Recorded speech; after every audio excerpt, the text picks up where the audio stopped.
Good evening, everyone. The time is 7:32. I'd like to call this meeting to order. Mayor Pro Tem Ferguson, could you do the invocation, please? Yes. Good evening, everyone. Father, we give you the glory and we give you the honor because we know that you are King of Kings and you are Lord of Lords. Father, we thank you for keeping us safe another day, and we ask that you would just continue to bless us and keep us. Father God, we invite you into this meeting, and we ask that you grace us with your wisdom, with your peace, and with understanding as we meet tonight. Bless everyone, all the participants in this meeting and their families, the citizens of Glenarden, our employees of the city of Glenarden. In Jesus' name we pray. Amen. Amen. Madam Clerk, could you do the roll call, please? Councilman Cross?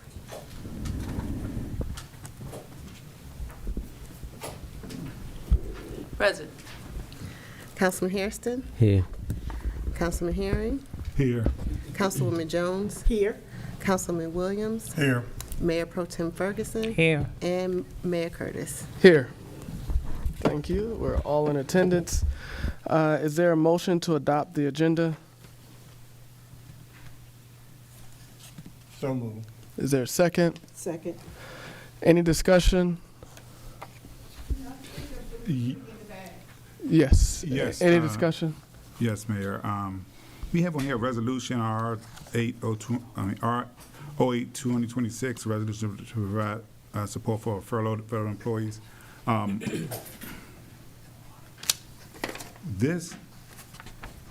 I was wondering if we could take this off this agenda and just bring it to a work session so we can discuss it, even if we have to have a special work session to discuss it. Yeah, and that's it. Yeah, so, well, thank you. So I have this on here and wanted to also add ordinance, emergency ordinance for the funding portion of it, for introduction here to discuss here instead of prolonging the need to provide citizens with relief. We have a short agenda today. The intent is to get everyone's feedback. As everybody knows that, the whole country is hurting with a lot of people being furloughed. And while citizens are able to negotiate with their mortgage companies, they're able to negotiate with their utility companies, they cannot negotiate with the grocery store to get food. Food banks are tapped because there's so many people going there to get relief. And the intent was to at least start the discussion now and to get and solicit feedback from the entire council and solicit feedback from the entire council so that we can work on it tonight and have the first step, which is needed to go to then a public hearing, and just the timing of it. That's the point of bringing it here tonight, so that we don't prolong the need to provide relief for our community. Well, I guess. You go ahead. Go ahead, Councilman Jones. Thank you. I understand the need for the community and how we need to bring any assistance that we can, but this has just come to the floor tonight. I haven't read this. I don't have any, I need to read it to have some background information on it, and also the ordinance for how the funding. I think it would be fair. I mean, if an email had been dropped in our email to let us know that this was coming up, maybe some of us could have gotten the opportunity to pull it and kind of go over it. I haven't even read any of this, so I don't know. I think it would be fair to at least, the work session is coming up in another week.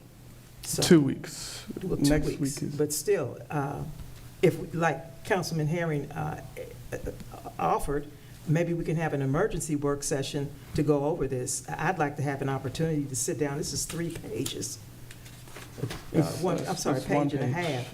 I'd like to have an opportunity to read this and the ordinance for funding before we bring this for a vote.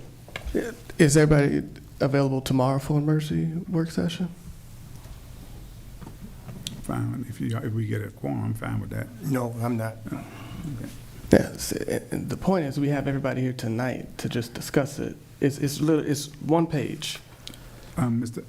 Mayor, it's more than just one page of discussion because it conflicts with another program that I, along with Councilman Harrison, introduced, which basically affects the same people, but it's a different amount. It's a grant program. So, I mean, we need to really discuss this and see where we're going to go with this because, again, from my understanding, our program was $300,000, and we do have federal workers that are being fired again under this situation. So, I may have wanted to bring it back. I think there should be some discussion because mine has already been approved and voted on, and it's just a matter of voting to extend it. Yeah. So I just think that it's going to be more than just a quick discussion. I don't think it's fair to the citizens that came out tonight because I know someone want to come out here and speak on some certain issues. To drag this out as a work session when we really need to sit down and hammer this out in a way that's going to be beneficial to both groups, the fired and the furloughed. So, I have a question. There's not going to be any decision made on this tonight. It's literally just an introduction. All I'm going to do is just talk about what it is. We're not making a decision on it tonight. We're not voting on it tonight. So my question is, what's the harm of me just keeping it on the agenda to read it tonight? And if council members don't want to discuss it, that's fine. It does not in any way conflict with the necessary and wonderful legislation that you and Councilman Hairston have already brought forth. And I've actually tried to call you before now to discuss that, but it doesn't conflict at all with your legislation. And so my question is, with it being on the agenda tonight for me just to read, literally, just to read to inform the council, what does that hurt the council? It's going to take me, 5 minutes to read it, and if council don't want to discuss it, then we can move on. But it's just an introduction. We're not going to move on any funding. We're not going to vote on anything. We don't have another meeting scheduled. It's literally just me reading the introduction to the council. Mr. Mayor. Mayor Pro Tem and then Mr. Dalmar. Thank you, Mayor Curtis. While I am supposed to be one of the co-sponsor, I think that this should be held back or tabled as well.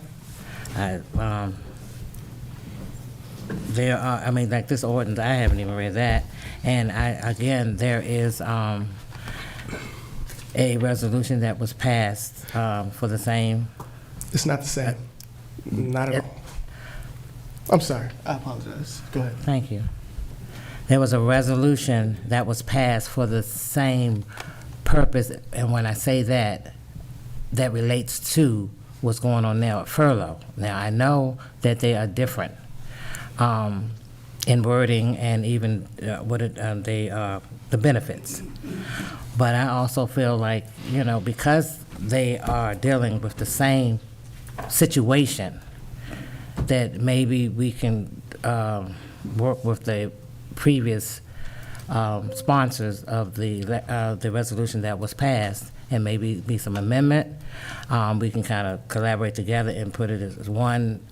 But at any rate, I, even being the co-sponsor, am not for discussing it tonight. Thank you. Okay, thank you. Councilmember Williams? Can you poll the council so we can move on? We could poll the council on this topic of whether we want to include it in the agenda or not. Just do a quick consensus. Okay. Councilwoman Cross? No, for all the reasons stated. Okay. Councilman Hairston? No. All right. Councilman Herring? No. Councilwoman Jones? No. Councilman Williams? No. Mayor Pro Tem Ferguson? No. And Mayor Curtis. Yes, because I believe that our citizens are suffering, and we're all here to discuss it, even if it does prolong the meeting. I think it's an important topic to discuss, no matter how long it takes for us to be able to provide food assistance to those who do not have enough money to afford food when they've been furloughed from the federal government and contractors. Again, we're all here. It just takes time. So with that, it fails. So we can move on. with the vote for the agenda. Okay. Councilwoman Cross? Yes. Councilman Hairston? Yes. Councilman Herring? Yes. Councilwoman Jones? Yes. Councilman Williams? Yes. Mayor Pro Tem Ferguson? Yes. And Mayor Curtis. Yes. All right, with that, the first item on the agenda is the adoption of the minutes from our work session on September the 2nd, the public hearing on September the 9th, and the regular session on September the 15th. Is there a motion to adopt these minutes to the record? So moved. Is there a second? Second. Any discussion? Any opposition? Hearing none, by unanimous consent, the minutes are hereby adopted. Next is legislation. First is ordinance 01-2026, an emergency ordinance to amend section 43-3 of the code to increase fines for improperly secured dogs. Madam Clerk. Whereas Section 43-1 of the Code of the City of Glenarden states, unless otherwise provided herein, the City Council hereby adopts as the animal control regulations within the city, the Animal Control Ordinance of Prince George's County, as from time to time amended, and whereas Section 43-2 requires all dogs be under control by a leash, cord, or chain at all times unless said animal is confined within a secure area, and whereas the citizens of the City of Glenarden are entitled to safety and security from improperly restrained dogs. Now therefore be it ordained by the City Council of the City of Glenarden that Section 43-3 of the Code of the City of Glenarden be hereby amended as follows. Violation of any provision of this chapter shall be deemed a municipal infraction and shall be punishable by a fine of $200 for the first violation and $250 for subsequent violations. Effective date: this ordinance shall take effect immediately, and the city manager shall take necessary actions to ensure public awareness of this ordinance. Severability: should any provision of this ordinance be declared invalid, the remainder shall continue to be in full force and effect. Now therefore be it enacted and ordained by the City Council of the City of Glenarden, Maryland, sitting in regular session this 20th day of October 2025, that this emergency ordinance is and shall become effective immediately following approval by the council.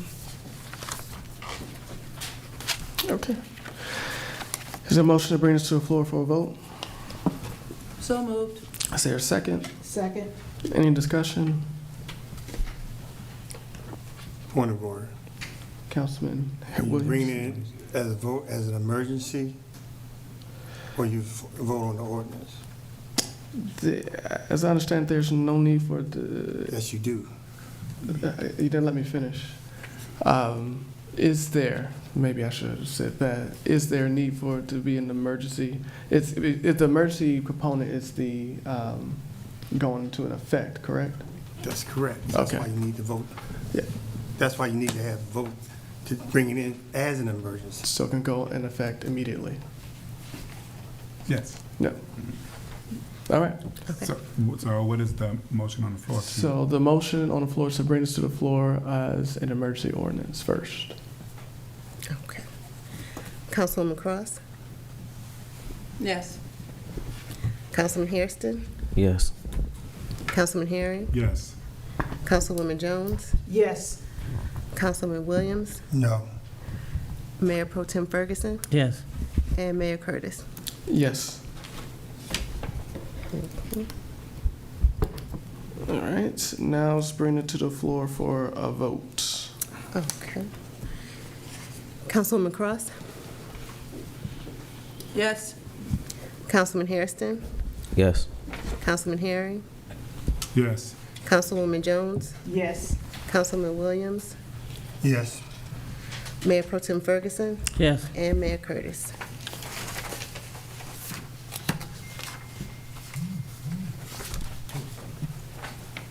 Abstain.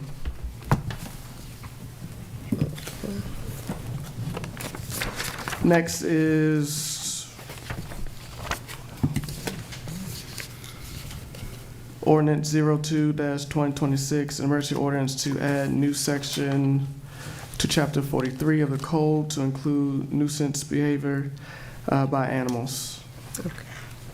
Whereas Section 43-1 of the Code of the City of Glenarden states, unless otherwise provided herein, the City Council hereby adopts as the animal control regulations within the city, the Animal Control Ordinance of Prince George's County as from time to time amended, and whereas the City of Glenarden encourages its citizens to maintain their property in an acceptable manner, and whereas the citizens of the City of Glenarden incur expenses to maintain their property to city standards, and whereas those citizens who own pets should not allow cats and dogs to relieve themselves on the private property belonging to other citizens, and whereas the City of Glenarden has multiple public properties to use for their cats and dogs, and now therefore be it ordained by the City Council of the City of Glenarden that Chapter 43 of the Code of the City of Glenarden be hereby amended as follows. Section 43-4, pet owners are prohibited from allowing their pets to relieve themselves on private property. Any violation of this provision shall be deemed a municipal infraction and shall be punishable by a fine of $200 for the first violation and $250 for any subsequent violations. Effective date, this ordinance shall take effect immediately, and the city manager shall take necessary actions to ensure public awareness of this ordinance. Severability, should any provision of this ordinance be declared invalid, the remainder shall continue in full force and effect. Now therefore being enacted and ordained by the City Council of the City of Glenarden, Maryland, sitting in regular session this 20th day of October 2025, that this ordinance is and shall become immediately following approval by the council. It should be effective. Okay, thank you. Is there a motion to bring this to the floor as an emergency ordinance? So moved. Is there a second? Second. Any discussion? All right, then we vote on bringing this as an emergency ordinance. Okay, Councilwoman Cross, Yes. Councilman Hairston, Yes. Councilman Herring, Yes. Councilwoman Jones, Yes. Councilman Williams, No. Mayor Pro Tem Ferguson, Yes. and Mayor Curtis. Yes. Okay. Is there a motion to bring this to the floor for a vote now? So moved. Second? Second. Any discussion? Okay, All right. Madam Clerk. Councilwoman Jones, I'm sorry, Councilwoman Cross, Yes. Councilman Hairston, Yes. Councilman Herring, Yes. Councilwoman Jones, Yes. Councilman Williams, I agree with the premise of the legislation, but practicality, I don't. Let's say a dog runs out, or you're walking your dog on the street, Polk Street, Tyler Street, and your dog just stops and urinate or defecates on the property. Now, if you don't clean it So, up, point of order. I can give you the floor to talk about it afterwards, but your point. No. One second. Okay. 1 second. That was the point for discussion, and now we're past the discussion and voting. So if we It can was- finish, if we could finish the vote, I'll come back to you so you can finish what you want to say. But that was for discussion. That's why I said, is there a motion? Is there a second? Is there discussion? And that was the opportunity for you to speak on that. But we're in the middle of the vote, so I appreciate if we could finish the vote, and then I'll kindly come back to you so you could I explain. said no. That's fine, but we have to move forward. So, are you going to vote? I said no. Okay. Next. Mayor Pro Tem Ferguson, Yes. and Mayor Curtis. Yes. Councilmember Williams? As I said, this is brief, that practicality, if an animal urinates or defecates on someone's property, and you're there and you clean it up, that's one thing. But if you don't clean it up, is another thing. This legislation does not provide for that. It states that if your animal defecates or urinate on private property is a municipal infraction, period. And for that, I think that is wrong by itself. The issue is cleanup, just like I'm a painter. It's not how I left, it's not that paint is on the floor, it's how I clean it up. The finished product. Thank you very much. That's all I have to say. That's it. All right. So that was knocked off the, can I use this, please? Thanks. Knocked off the agenda.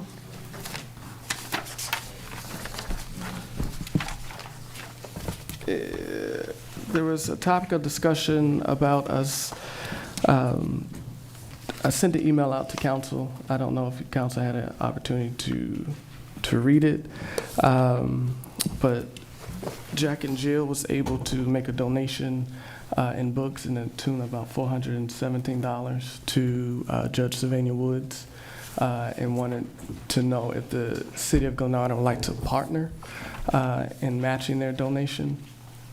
Now, clearly, we do not have I don't know if I spoke with the treasurer's steward, and he said we do not have a line item in the budget, but I believe we can use some of our discretionary funds to pool. It's only $417.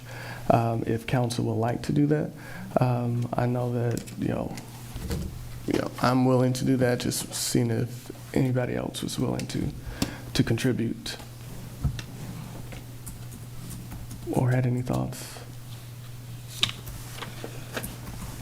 You said from our discretionary fund? Yeah, everyone has $300 in discretionary funds. I'm just trying to get up to match to total of $417 to provide books for Judge Sylvania Woods. I contribute. Okay. Anyone else? I'll contribute. It's going to be like all 5 or 7 of us contribute. It's going to be something like $50-some. Yeah. Yeah. It's just up I to will. each council member. All right, so You want to poll and just say yes and no, Yes. Go ahead. go ahead. so we can just keep it smooth. We really don't need a vote. I mean, It's only $500. Just clarify it. Just to so everybody say, So yeah, nobody we're trying won't to figure out. Yeah, just kind of poll the council. Please. Okay. I have a question before we go. Yeah, I'm sorry. Council Member Cross. Thank you. I did receive the email. I believe this was from former Councilwoman Erica Fareed of City of Glenarden, who's now working on the Jack and Jill team, asking for us to support this membership organization in which she's a member of. Now, the books, I want to just make sure that we are aware, are for third and fifth grades. And this is The Adventures of Chloe and Chris and the Three Branches of Government by Hope Goings. This is the Chief Counsel for the U.S. House of Representatives Committee on Homeland Security that has authored this book and is making for government accessibility of this particular book. My concern is that we as a council have not even gotten an interest item or a report or a request from Judge Sylvania Woods. So I know, having worked with them for the past, 4 or 5 years, that they're pretty good with, if this is something that they need and they want to incorporate it, there's nothing to say from me, from Judge Sylvania Woods, either the instructor staff, the counselor staff, or the principal, that they have a need for this book to be incorporated, that they don't already have something that's in place. So I would like to have written correspondence from the principal of Judge Sylvania Woods stating how they're going to incorporate this into their learning regimen for 3rd to 5th graders. And how many of those hours, of course, will be then contributed towards the children actually learning those 3 branches of government, because we already have programs. They already have programs, I've even been a guest speaker at one, that teaches the 3 branches of government. So what is this book doing different than they are not already doing? And by the way, they are also a participant in the If I Were Mayor program under the Maryland Municipal League. So my concern is that we will be putting money against an organization that's a private organization. One of our former council members, I'm sure, is now a mother organization of this organization. My concern is, does Judge Sylvania Woods have an integration plan for this book, or are we just buying another book to sit on the shelf? So I would like something in writing from Judge Sylvania Woods. I do want to follow up with that too. And when these things are brought to us, can we have somebody from the organization come and give us a briefing on what it actually is and how it is going to affect or help the children, and somebody from the school system also? Because again, we keep on voting on this stuff, and then we find out later down the road that it's not quite what we thought it was. So I'm just asking that we do that. I know absolutely nothing about the book, honestly. I don't know what the book is about. I've never seen the book, and if we could have gotten, if they could have bought even a sample of the book and given us an overview of what it is, because again, is the school system going to, is this included in the curriculum? Is this because we have nothing from the school. I'm just saying, we spend this money and then they send it over there and they're like, so we really just need more information. I've been saying that, now for a bit. We just need more information when we're making these votes. So that's just my feeling. All right, thank you. It's just a consensus of whether you want to contribute or not. And I'm sorry. At what amount? It's up to you. If only 4 people, then we can determine what in our discretionary funds we want to contribute. It just depends. So it's just a consensus, whether you want to or not. If you don't, I respect that. That's fine. So what's the basis on this, the information too? Because Deborah said too as well. So I just don't want to go on and then we just say yes or no, but what about, nobody commented on them receiving the information they asked for either. I'm sorry, say that again. Nobody commented on them receiving the information that they asked for. I just ain't want to skip past that. Like I said, is an email going to come to them, or like how's that going to work? Because I still feel as though they should be informed, because say they do want to support, and they didn't get no information, so we skipped past that to go to the vote, but we didn't address that. No. I completely understand. If council members want additional information before they want to contribute, that's fine. And matter of fact, we don't have to do a consensus. However, I will say that I think I sent this out maybe like 2 weeks ago, and all this feedback is great. Like I don't have a problem with the feedback. The issue I have is us always taking long to do something. I think we could work better together if we're more timely in our responses. So if, Councilwoman Cross, great feedback, but where was that 2 weeks ago? Why are we having it now? That's going to prolong it further. I welcome the feedback. Like I said, I think we're better together with everybody's brain coming to the table to make something perfect. It just saddens that it's always, let's kick it down the road because we waited to the last minute. But we can scratch the consensus and move on. I will look into the information that people have requested. I know that former Councilwoman former Councilwoman Fareed has information and has an agreement with Judge Sylvania Woods. If people want to see it, that's fine, and we can provide that. It just would have been great to have that before this meeting, so I could provide it to you for this meeting, so then we can have the decision now instead of kicking it down the road. But we'll move forward. Can I say, and once you find out the information, you really don't need a public vote. It's $500. All we got to do is say yay or nay out of our discretionary. So it isn't like we're holding up anything. It's just a matter of getting information. And that's all I'm asking, is that we just have more information. That's it. So it isn't holding up anything. All you got to do is, you can find out tomorrow, and I'll be like, fine. Okay. Get whatever we get. All right. Next is reports. City Manager. Thank you, Mayor Curtis. Good evening, residents of Glenarden, Mayor Pro Tem, and council members. This evening, I'll provide a brief summary of the September City Manager's report, and then I'll open the floor for any questions. First, I'd like to highlight and welcome Mr. Sean Nichols Sr. He's officially began his role as Director of Public Works on September 29th, and I'm pleased to share that he is present with us this evening. He has hit the ground running, getting acclimated to both the city and the department. His leadership is already making a noticeable difference in how daily operations are organized and how projects are being managed. Going forward, future public works reports will come directly from Director Nichols or that department, as we are accustomed. Administratively, September was a month of continued progress and internal alignment. We began with our council retreat, which was both productive and unifying. It allowed us to realign priorities, strengthen communications, and maintain focus as we prepare for the months ahead. We're also continuing to integrate Monday.com across all of our departments. Right now, our assistant city manager, he's completing his training, and once that's done, we'll move into department head training, so everyone is fully up to speed. I anticipate full implementation across all departments and an eventual council invite once all related SOPs are finalized and presented. That rollout is expected, as mentioned with the SOPs, in early January. On the infrastructure side, Public Works continues to oversee street and sidewalk repairs in coordination with the already approved contracts and work, as well as work in the Woodmore area to complete unfinished work from under drains with D.R. Horton. I'm pleased to report that installation of the residential parking permit signage has also been completed across all areas, and the program is now ready for its official launch and implementation.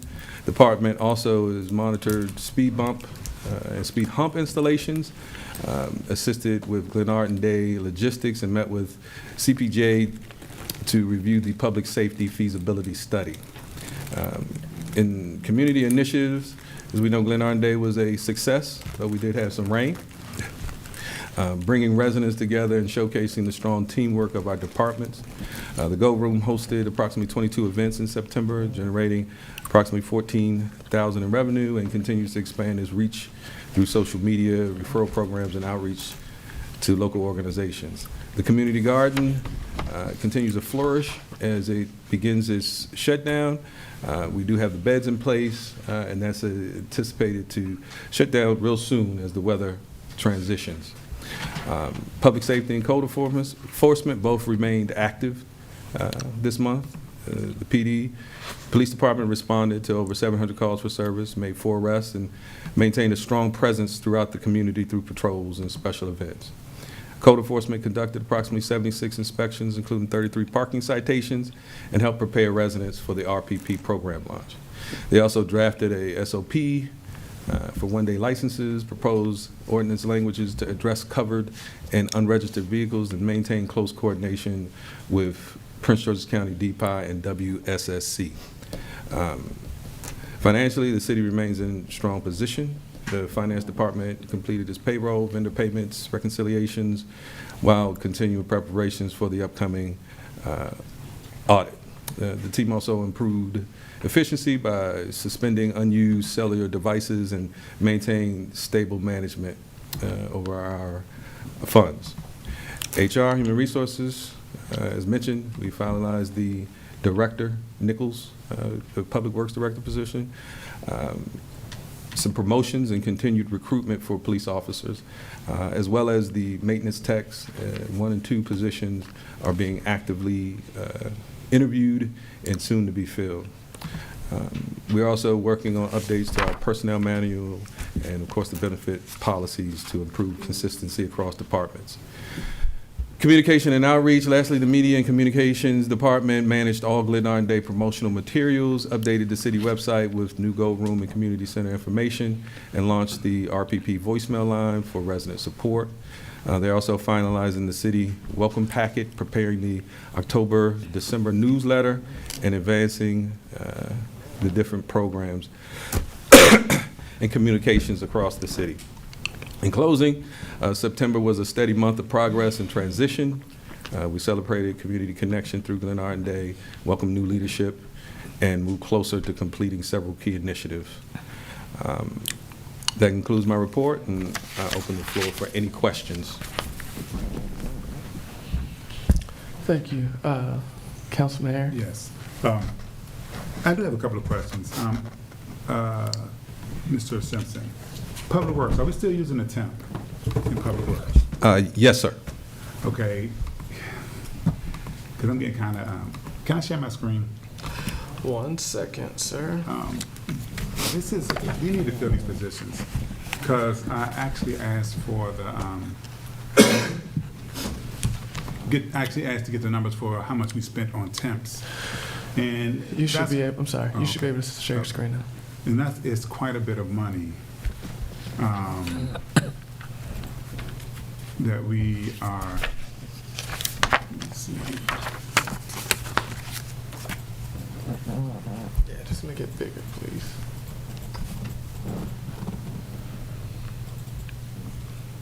It's quite a bit of money that we're spending on temps. So in 2025, we spent $33,493, and in 2026, $16,951. That's $50,000, $50,444.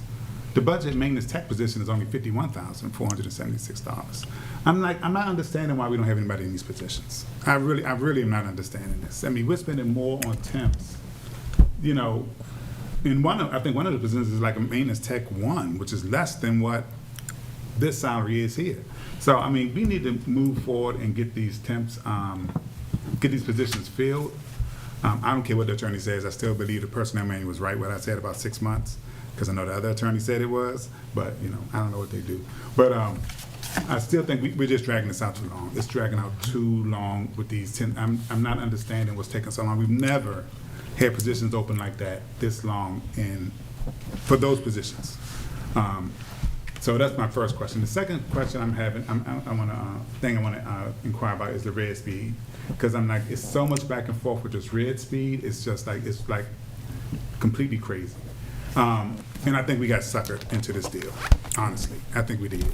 So I got the contract for the red speed. The first big problem I have is that it's a 5-year contract. Our charter explicitly says we cannot contract no more than 3 years. That's the first problem. So that we need to look at that and see what we can do about that, if we can renegotiate that contract for 3 years. And it's like we're being taken for broke, even though I know it's not, even though I think it's a money grab. If we're gonna grab the money needs to stay in the city, but it's not. So when I looked at all the charges for red speed, okay, they charge 99 cents per citation that they get. They charge another $6.49 for post-citation processing, another $6.49 for post-citation storage and support adjudication. Then they spend another $2.99 for flagging. Technically, that is $16.96 that's due to red speed out of a $40 ticket. That's leaving $23.04 remaining after the red speed charges, after red speed is paid. Now, according to what we're told, you know, we only get 10% of the speed money on 704. So we're only getting 10% of the speed money on 704. That means we're getting $2.30 per ticket from a $40 ticket, and the state's getting the rest. So I agree, like what Mr. Williams said, why are we supporting their budget with red speed?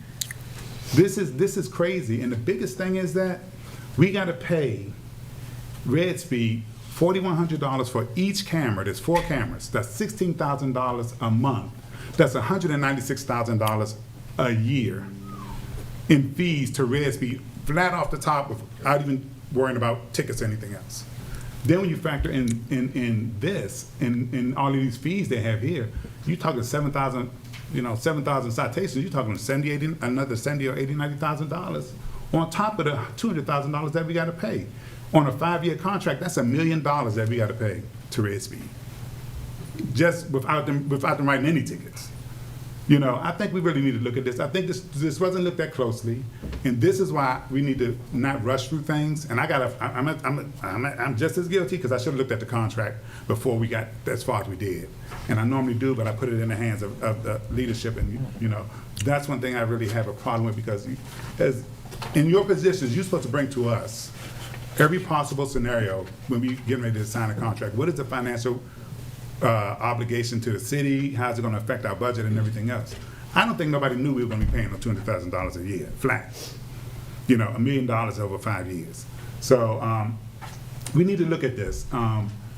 Again, this is sad, because again, we're funding everybody else. Now we're writing tickets. Yes, and then the thing about this is this: after the first year, when everybody knows where the cameras are, everybody's going to slow down. So from year 2, 3, 4, and 5, We got to come out of our budget with $200,000. Y'all got to stick that in the budget next year for the next 5 years. And I guarantee the money is not going to come in from those rear speed cameras, because when we had auto traffic, it trickled down from, came in big the first year. After that, it trickled down to like $5,000, $6,000, and not much at all. So that's another burden that we're going to have to put on the citizens, and we got to figure out a way to pay that $200,000 when it comes down to this rear speed. Especially $200, and like I said, and I know y'all talking about all the money we got in so far, but I'm telling you right now, that all the money we got in so far really need to go right back out to the people who got those tickets illegally, because that's another issue I had. What happened on Bright Sea Road and on 704. So we need to really drill down on this and find out what the financial impact is on the city of Glenarden, because there's nothing you're going to tell me that, we're going to collect the money through red speed, because they're not. You may collect it the first year, you're not collecting it the second year. And if we're only limited to $600,000, we're cooked after the first year. So we need to really look at this. And I'm just saying, again, this is an issue. This is why we need to make sure these contracts are reviewed and that we go through them slowly and take our time. I think this was pushed through, and nobody really took the time to do their due diligence, including me. We really need to just look at this as a council and see where we're going to go from here. Because even to take them out, it costs us $30,000 per camera. To take them out, it's $30,000. We take them out within a year, we got to pay $30,000 for each camera that we take out. So we need to look at that. So that's one of my biggest concerns. All right, thank you. Thank you, Councilman Harry. Any other questions? I have a question. I'll go to Councilwoman Jones. Thank you, Mayor Curtis. My question to the administration is this, concerning the resolution that's being brought forth by the Mayor Pro Tem concerning helping people that are furloughed. Have any citizens come to the city requesting assistance so far?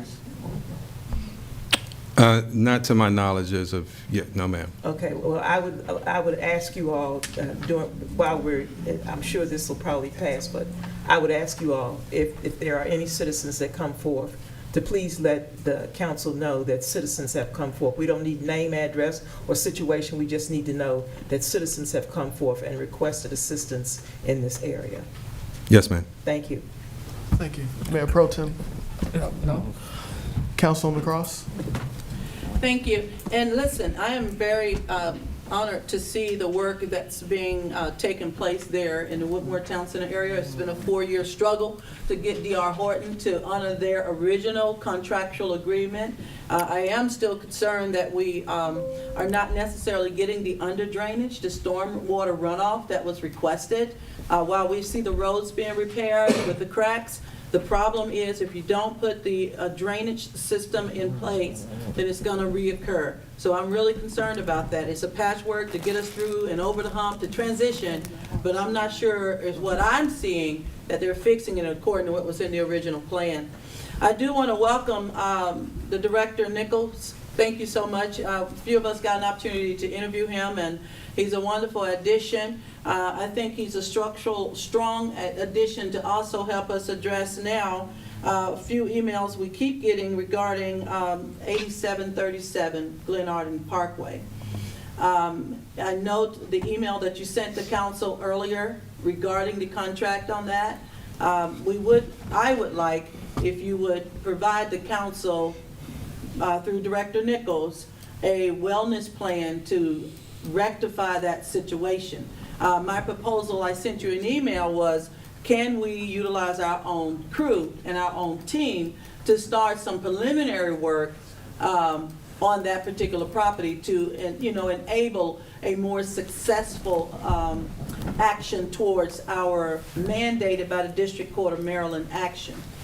Okay, so I would like to have feedback from Director Nichols on how he intends to right-size that, particularly with his staff, noting, this has been a more than 8-year process for some, definitely 5 for me. I do want to also acknowledge the challenges that you're having with the red speed situation.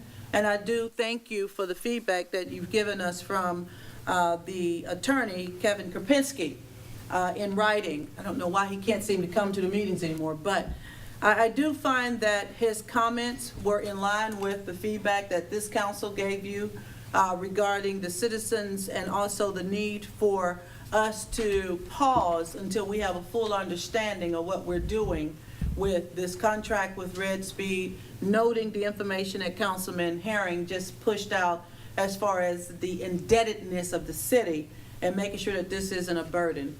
So I thank you for the feedback that you provided us here, as well as the comments from the attorney, which we can see in writing. And thank you for a memo for record for this council on Director Nichols and how he intends to attend to 8737 Glenarden Parkway. Thank you. Yes, ma'am. Okay. Citizens' comments will come at the end, and so you have an opportunity to ask questions of everybody up here. Okay, are there any other comments from the council or questions from the council to City Manager Simpson regarding his report? All right. Hearing none, we'll move on to, that was the combined public works report, code report.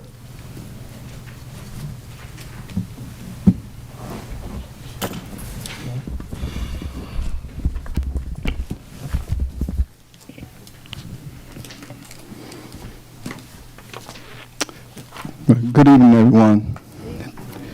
Thank you for the opportunity to share my report. I'll keep it brief and to the point. The residential parking permit pilot program officially began on October the 6th, 2025. Out of 319 homes, 219 have registered. Code enforcement continues to assist citizens with registration. Code enforcement inspected multiple areas, including Hayes Street, Jeff Road, Tyrell Drive, and Cousins Drive, for possible unpermitted construction projects and parking violations. Code officers spoke with residents, explained city rules, and documented potential issues for follow-up. These proactive patrols are essential to preventing small problems from turning into larger community concerns.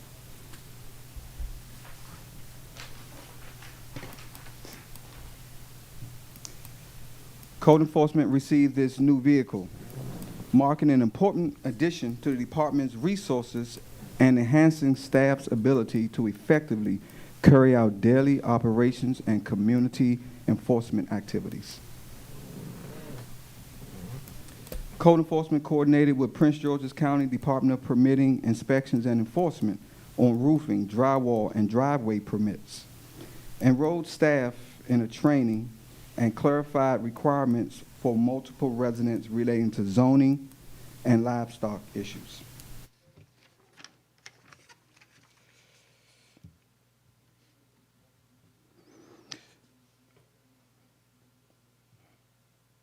Code enforcement has completed coordination with the City Manager's Office, Public Safety, and the external contractor for an abatement scheduled for 8737. As we all know, we've run into a setback as it relates to that. The contractor has withdrawn his proposal and has returned the city's deposit.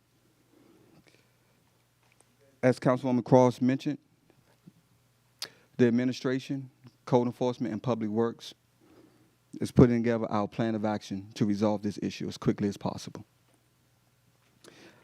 That's all I have for now. I'm open for any questions. Thank you.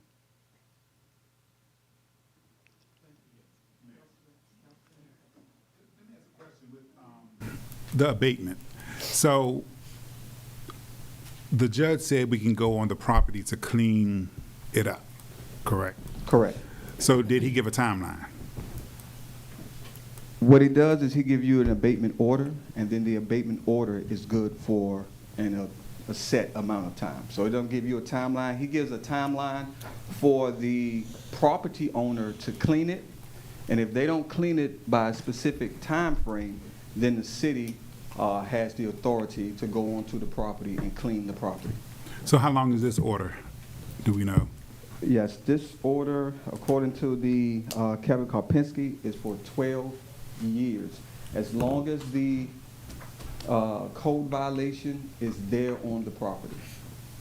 So we can come and go as we please to clean our property, or do we have to it'd be like one and done?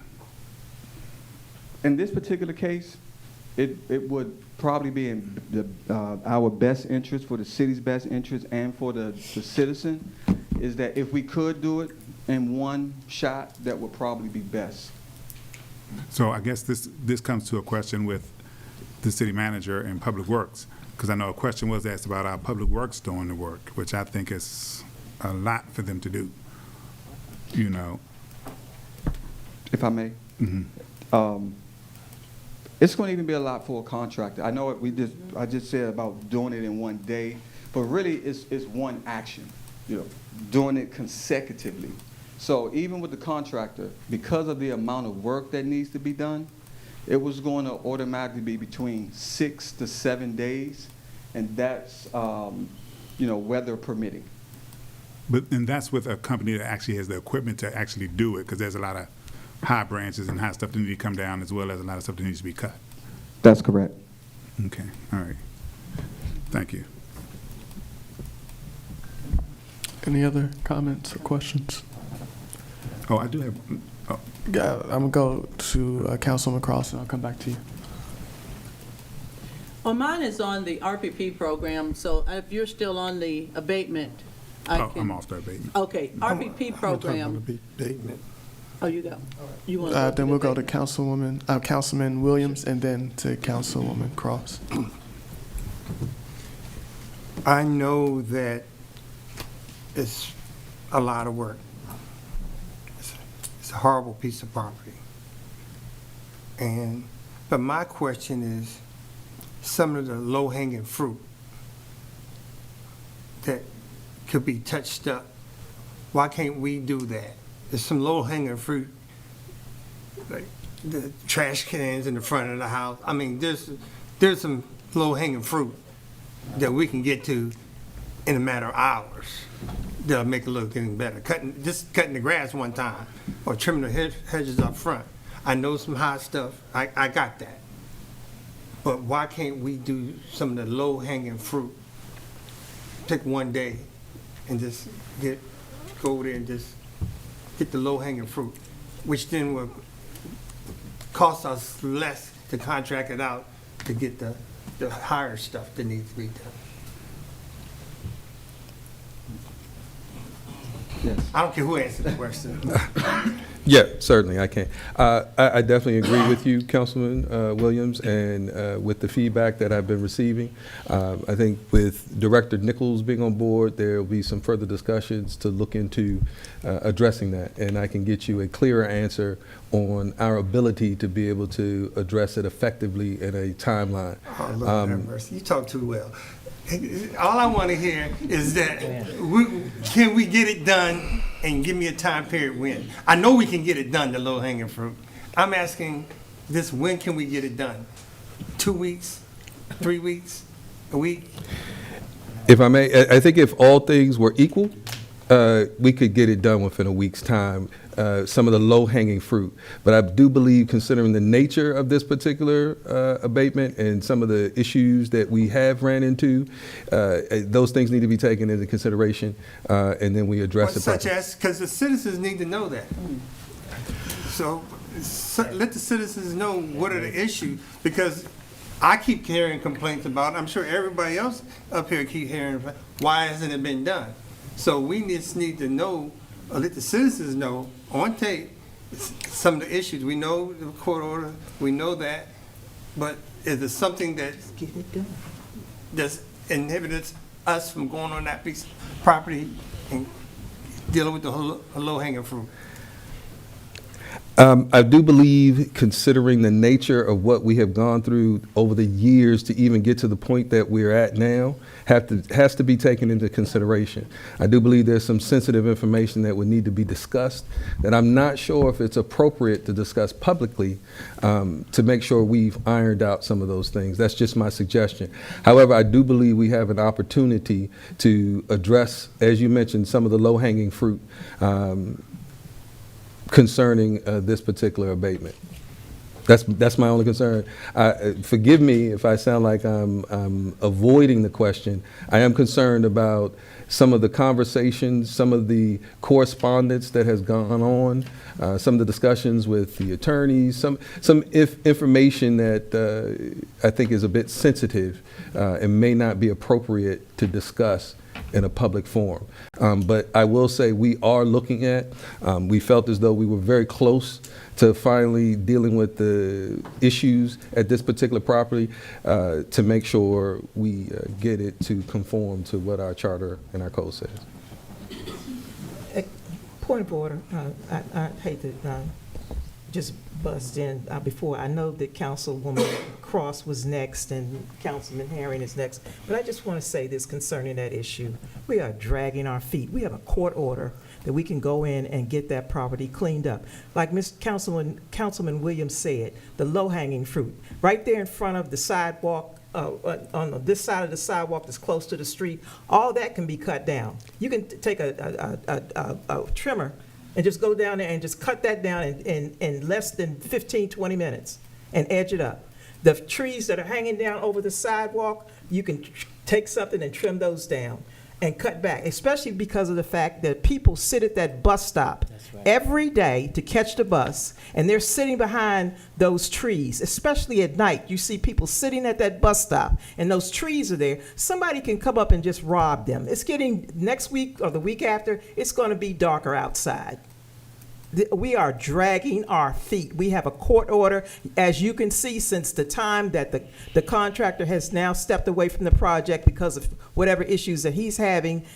The person that owns the property has done nothing, not a thing, to rectify that property.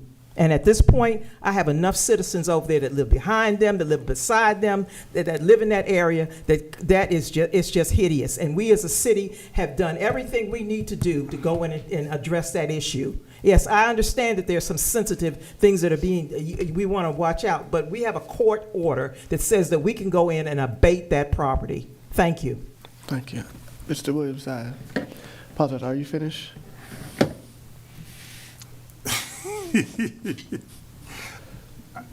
Timeline. That's all I ask. A timeline. Just give us, you have to give us a day, but just give us a timeline when you hope to, within talking with Mr. Nichols. Yeah. A realistic timeline. Okay. I can make sure I send that to you via email on tomorrow. Okay.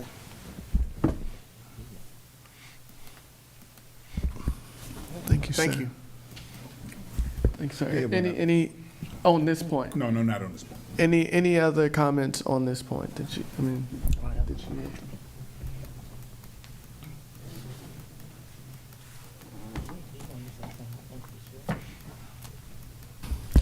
Mr. Nichols, do you have anything to add to this topic? If not, that's fine. Okay, thank you. All right, if there are no other comments on this, we can move on to Councilwoman Cross. On the RPP program, I did send over a recommended suggestion to help with the concerns that the community is having. What we really want to not be doing is policing people's parties. What we really want is citizens working with their neighbors to actually say, hey, I have a party coming up. We may have about 20, 30 cars. Let everybody know. Whenever we do an update to our property, put in a tree or even put in solar panels, we have to go to our neighbors and they have to sign off on the form, or we can't even get solar panels put on our houses. I don't understand how we have gotten to a place where citizens can't do funeral services. I can't tell you how many emails I've gotten from citizens who just were troubled at a time when they have lost a loved one, and all they're trying to do is to pass the time with family in a more appropriate way that's affordable for the family. Remember that. So I think maybe we can come up with a form or something that can be submitted to code enforcement that says, hey, we talked to the neighbors around us, the four corners, and yes, they agree that we're going to have something coming up. But I don't know that I agree with citizens coming here to talk to code enforcement in a way that gives permission for them to have a gathering, a family gathering. I'm really concerned about that. The necessity for the overall efficiency of this program, I think we really got to take a look at that again because of the frequency and the type of violations. And I know you say you're holding off doing the towing of people's vehicles, but I don't know that we're at a place where we want to be towing residents, particularly if they're gathering for, say, a sad occasion like a funeral, right? And or a family reunion even. I think we need to get some work on that. Resident education programs. I asked that maybe code enforcement create a resident education program on how the RPP program works, some clearer sessions, and not only that, but a neighborhood collaboration session where the areas that you're having the most trouble. I would say maybe that's something that we can do. Because when people don't talk to each other, it's not a place where then legislation should come in with authority. We need to encourage good citizens, and citizens, this is on us. We have to be good citizens. All right, we can't put 80 cars on the street and expect that somebody's not going to have a problem with it. We got to be good citizens. So I just challenge the responsibility of the citizens to be good neighbors. And code enforcement, I really am sorry that you're having to be the police dog on this. I think it's the wrong place for the city. You got so much more that you got to be after than policing neighbors. So I just want to go on record and say that. But I did send you some suggestions that may be helpful to help build good neighborly connections, particularly in those troubled areas. Yes, ma'am. Any other questions or comments for code enforcement? Yes, I do, Mayor. Sorry. Just one other thing. I have heard of complaints at the stop sign, and that's for the mayor, the city manager, and chief. The stop sign on Glenarden Parkway going northbound at the intersection of Fisk and Glenarden Parkway. The stop sign is so far away from the crosswalk. People are pulling up to the crosswalk to stop, and they stop at the crosswalk. They're passing the stop sign because it's been moved so far up. And if you go there and look at the picture of it, it's really far away from the crosswalk. It isn't right at the crosswalk. So they're getting tickets because they're not paying attention. They're thinking, okay, I'm gonna stop at the crosswalk. I'll be fine because that's where the stop sign would be. So you may want to look at that and see. Yes, sir. Good. All right. On to the chief of police report. Thank you. What, or was it? No, chief of police report. That's fine.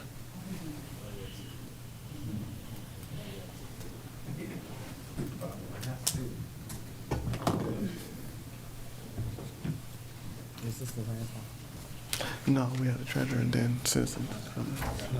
Good evening, everyone. Mayor, City Council, and citizens. Good to see you all. In reference to the chief report, as stated earlier by the city manager, last month we had 701 calls to service. But besides that, crime's been down in the last 30 days. If you look at this old report, we had a couple of larcenies, a couple of theft from autos. Since that time, crime has been down. We've been targeting areas and being visible with the manpower we do have out there. So we've been working on that. In addition, officers been out there pretty busy. 220 premise checks, 141 traffic stops, 243 traffic warnings, impounded 14 vehicles and field stops. In addition to that, they helped out the sheriff's department with a warrant sweep this past weekend. And 2 weeks before that, we worked with the county on their blue lights night in the county for 2 nights, that Friday and Saturday. Councilmember Cross asked last month about Eric's Law.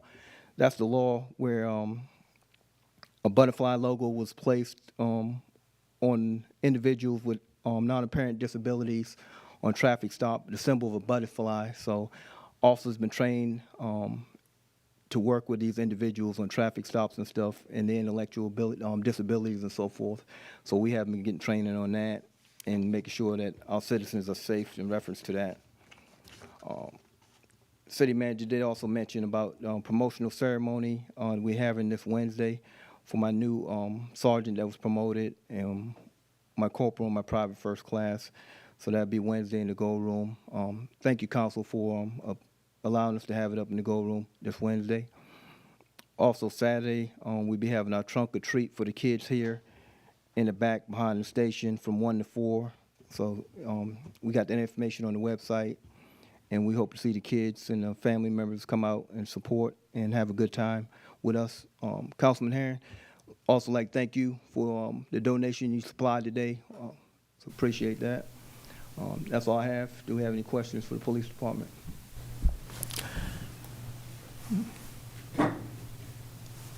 All right, hearing none. Thank you, sir. Last, but certainly not least, the treasurer's report. Good evening, good night, everyone. This is the treasurer's report, but please understand that we have the report. You could go through it, give me any questions that you have. But I'll just give you a quick synopsis of what's happening in the finance department as it relates to our retirement fund. We have actually started to, we are at the last part of completing and terminating our flap plan. We are projecting that by December, mid-December, that plan should be totally completed and funds either roll over or dispersed to individuals. As it relates to our audit, we'll be starting early.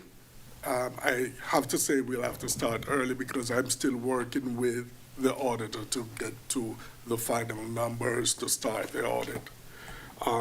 As it relates to a lot of procedures that the finance department has, we have to have internal controls to take care of some of our, transactions. So we are preparing SOPs as it relates to comp time and as it relates to travel, conferences, and certain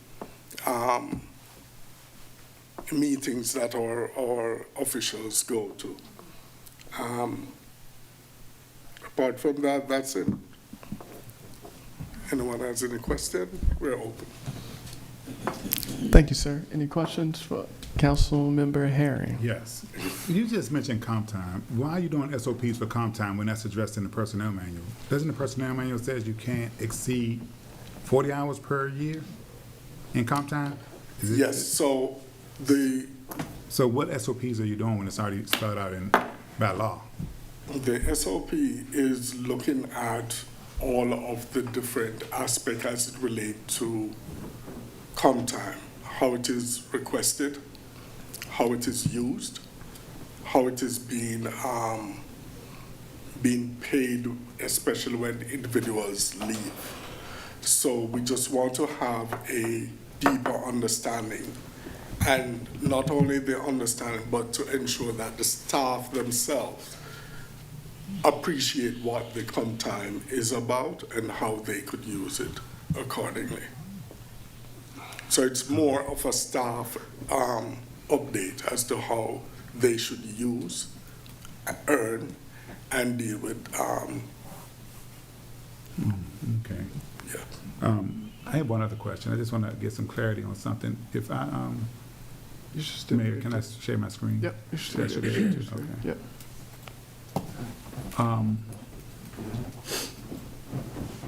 It's just, I just want to get clear on where we are when it comes down to the cash account, because you've given us, and I just summarized the spreadsheet that you normally give us each month, which shows what's in each account, and this is as of 7/31. So broke out everything that we have in our account, and I summarized all the information that actually is hitting the general operating account with the $7.2 million. So then I went to the budget and I backed up everything we're pulling from reserves. We're pulling for the 2026 budget, we're pulling a total of $3.3 million from the reserves, which is going to basically leave us with $3.8 million. If we were to do everything this year, that's what we would have left in our, basically our investment account, I guess, or our general operating funds. I know you're just looking at this, but am I on the right track with this? So you're looking at the net of transactions? No, I'm looking at the bank account. At the bank account? The bank accounts you give us.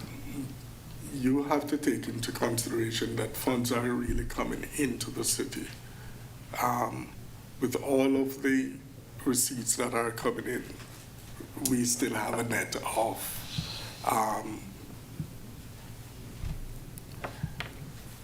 yes, okay, let me explain. So we have expenses and income. Okay. The net of that is what's going to be going into our bank account at the end of the year. So we may not have, $3 million at the end of the year. We may have more. We may end up having $8 million at the end of the year. But if we did everything that we said we're going to do in the budget, use everything that we said we're going to pull from reserves, we won't have $8 million. So right now, you've allocated in our 2026 budget money from the reserves, from the bank account, general operating account, to cover a number of big ticket items in the budget. So I was just looking at that to see. Also, we're looking at the fact that you're trying to do a police station, and I'm sure the bond bill is reimbursable. We pay and then they'll pay us back. So I'm just trying to figure out where are we going to be financially when it comes down to basically moving forward with this building, where we have enough money in our accounts if we continue to spend the way we're spending. And even if we do collect, I'm going by what the budgeted number says, so if we collect what we say is in the budget, because you're basically saying when we're going to collect a certain amount of money, we're not collecting $7 million in the budget, but I'm just saying if we address all the issues in the budget, because the budget is being balanced on reserves, on $3.3 million in reserves that we're going to have to put out the bank account. So I'm just trying to get a clear understanding to make sure, because again, we ended last year, we had to close a $500,000 deficit in the budget. I'm just trying to see, are we doing any long-range planning to make sure we don't have to do that again, because the citizens took the big hit of this deficit. So I'm just like, are y'all long-range planning to make sure that we don't run into that again, and trying to foresee that we have enough? Because it seemed like nothing was done in 2025. Yes. To see that 2026 was going to come back the way it was, and we were just slowly spending. I've already said I think we're very top-heavy anyway when it comes to employees. So I just wanted to get an idea, just see. So like I said, I'll send it to you, and you can look it over, and let me know. Yes. And we can see. And cause I just want to get a clear understanding, because I want to avoid that. If we have to do something in mid-range the year, we got to amend the budget in the 6-month period to address some issues to make sure that we're financially solvent for 2027. Then we need to do that now if we want to try to save some positions. People said last time, I'm scaring them, I'm trying to scare everybody, and what happened? We had a $500,000 deficit. We've never had that in Glenarden that I know of. $500,000 deficit. And it actually was more than that, because we had to balance it with another $100,000 from the reserve, so it was actually $600,000 deficit. So, yeah. Okay, yes, I'll so do that. We will look into it, and as you send that report, we will review it with you to see how our long-range planning can offset what you're thinking will happen. Yeah, because again, we don't know what's going to happen with the economy. Like I said, again, if the housing market goes down and the value of the houses go down, that's less money for the city, because assessments are going to go down. So that's going to hurt us, because we live off of the backs of our residents. That's our biggest income, is property taxes, real property taxes from the citizens in their homes. So if the value goes down, we're going to lose money. So I think we need to be more cautious than what we are so far. So, all right, thank you. Yes, sir. All right.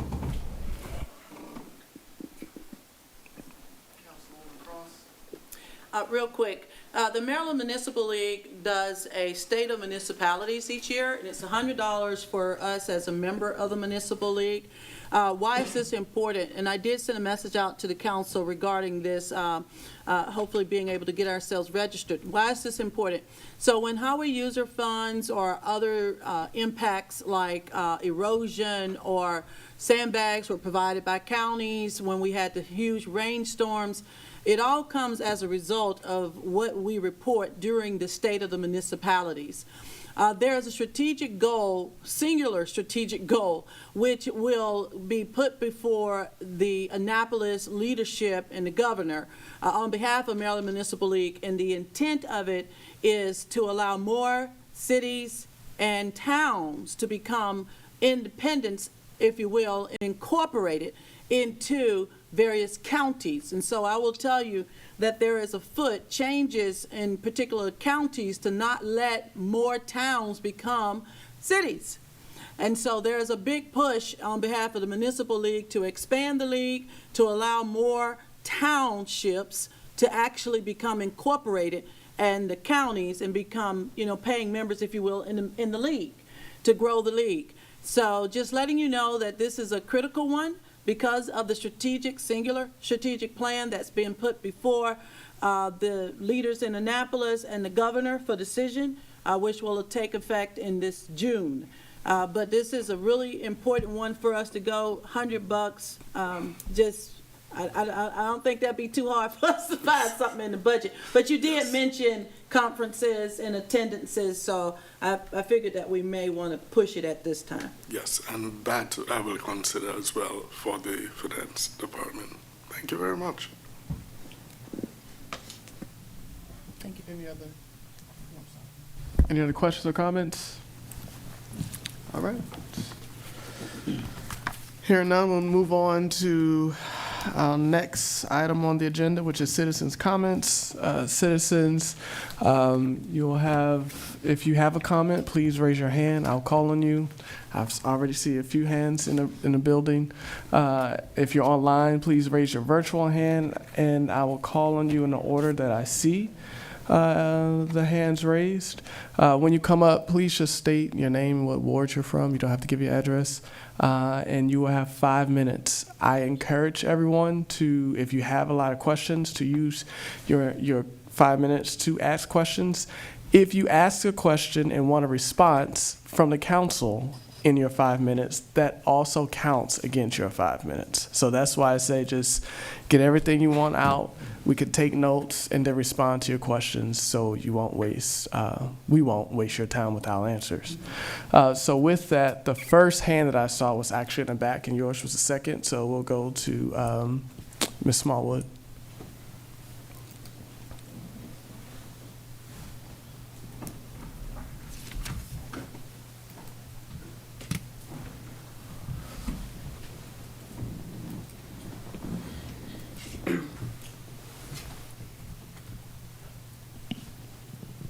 Good evening, everyone.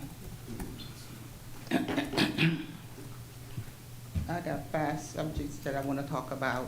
I'm going to read them all, and then I'm going to ask for Councilman Herring to respond to my questions that I have.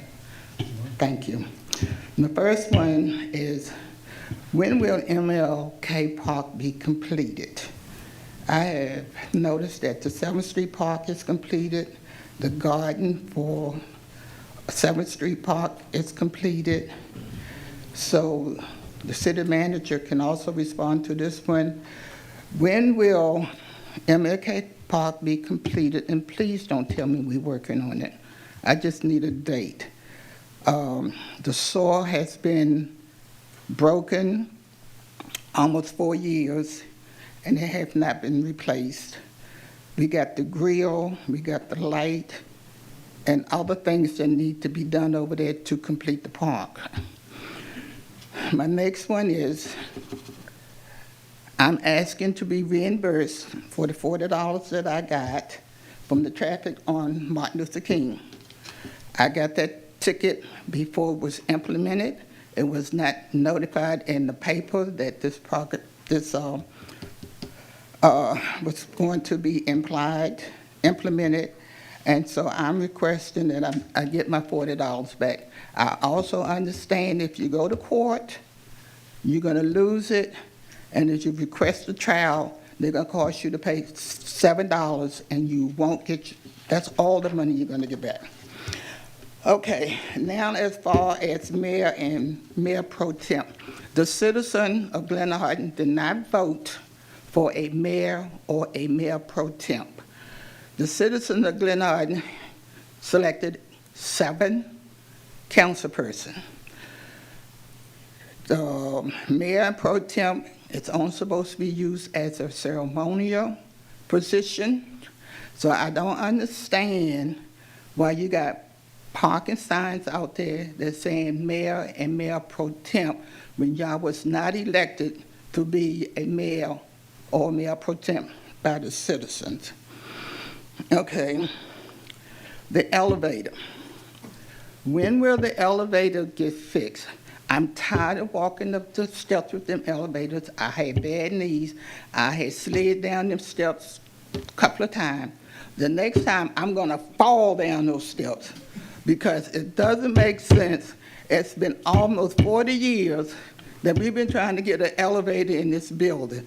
I was on the council for 12, and it was working on the elevators then.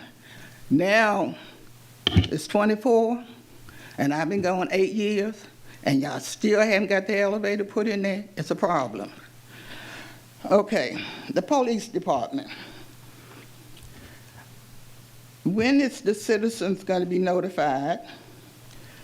After looking at the presentation, I don't believe the police department chief need a separate bathroom. I don't think the green roof is necessary. Who's gonna manage the multi-purpose room? Because now it's looking like we're in competition between the gold room, the community center, and now the multi-purpose room. So who's gonna take control of that, and how's the money gonna be spent? And also, I understand that it's a grant or something out there for $4 million for the police department. Have anybody stopped to think about the overpayment, or I think that's the word overpayment might be overcost is the word I'm looking for. In case the building costs more than $4,000, how are we gonna get that money? And my other question is, I was looking at the budget. I don't know what y'all gonna do about it, but right now I see the deficits coming up in the budget. And if there's a deficit coming up in the budget, how are we gonna pay it? Are we gonna cut salaries? Are we not gonna give people overtime? I mean, we're not gonna give people cost of living raises? So those are my concerns, because I did look at the budget. Thank you. Do I need to stay up for my response? Councilman Harris? On all of that. Well, no, one is for Mr. Simpson. MLK talk is for Mr. Simpson. So, all right, so we'll be able to respond to your questions, ma'am, but if you can have your seat, please. I'm not going to sit down. Yeah. I was going to my seat. Okay, thank you. Mr. Herron, do you have anything? I'm sorry, Councilman Herron, do you have anything? I mean, quite a few of the things are actually city manager question. I know the reimbursement for $40, free $40 tickets, I do agree that the citizens who've gotten ticketed prior to that camera being activated illegally in violation of the Annotated Code of Maryland should be refunded, but that's a decision that the council has to make. MLK Park, I just spoke to Mr. Simpson, the city manager, about that. He's looking at pavilion and also doing the pad site for the pavilion. Some of the other stuff we got to look at, because I know they started digging where they shouldn't have been digging, and so we got to get that restarted. Elevator, I've asked the same thing about the elevator. I think everybody's up here been asking about the elevator. You know, where we are with that, when they're going to come in and finish that. And the other items, I'll talk to you offline because I don't remember what you said. I mean, really, because some of the things you're asking, I don't have an answer for you right now, and I have to look into it. Police Department. Okay.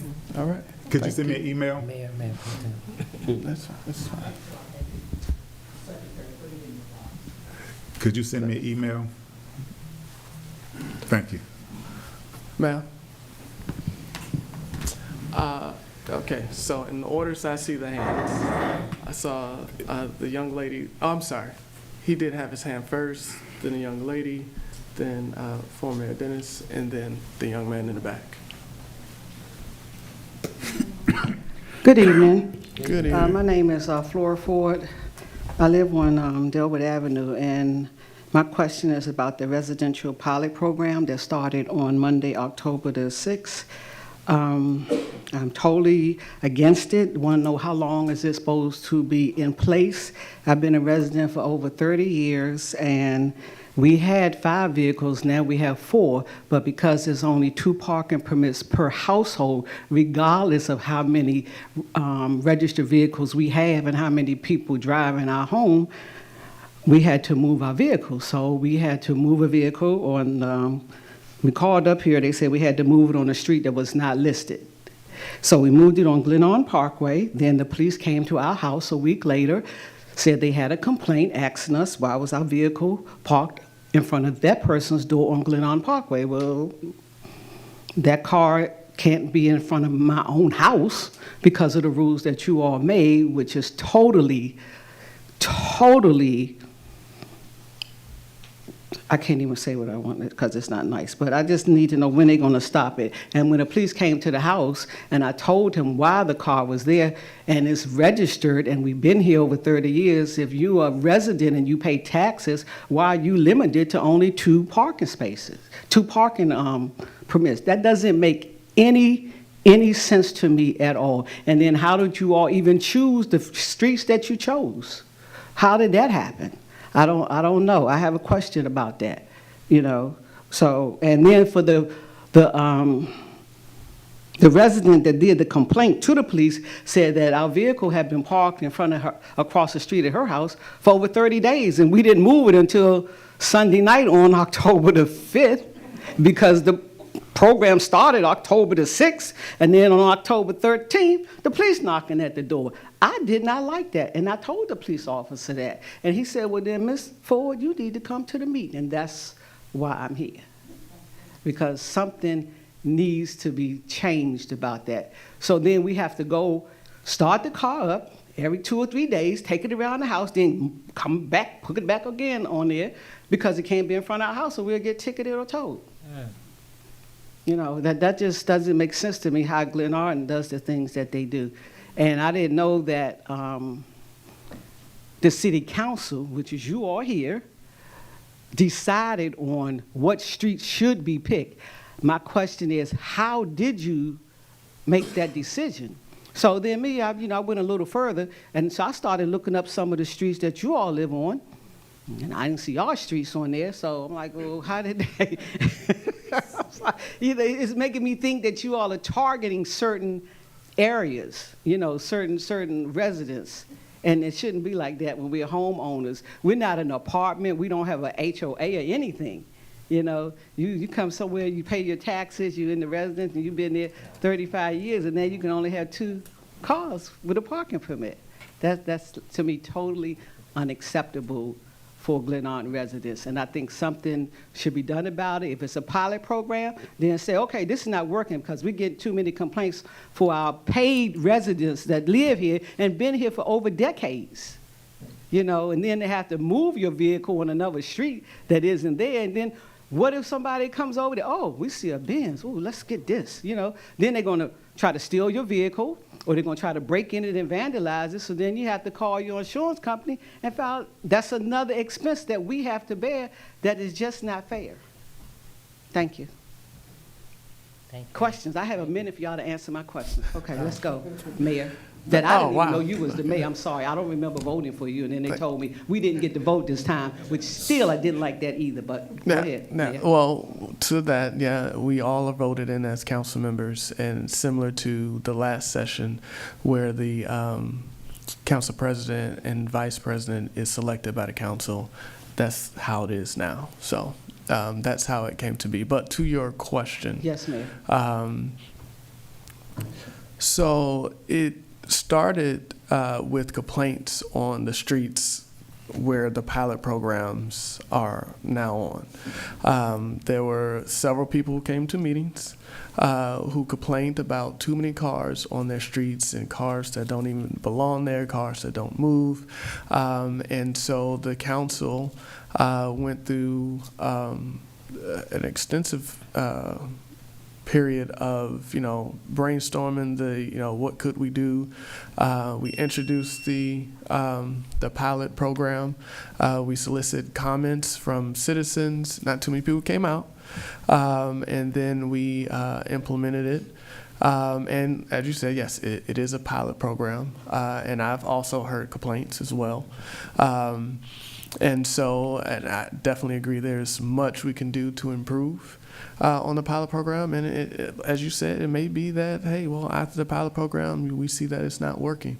I think administration went out to see what other municipalities were doing with their programs. And so now we're here. And I appreciate you being here. But why only two? That's what. Why only 2 permits per household? It's what? Yeah, there are visitors, but as I said, that I completely understand that it may not be perfect. So I agree. And so we'll look into it and see how we can, make things better or see if we even want to keep it. So. Thank you. Thank you.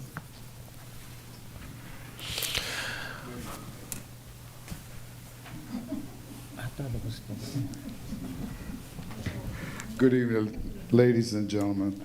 I'm Deon Devon Jones, Ward 3.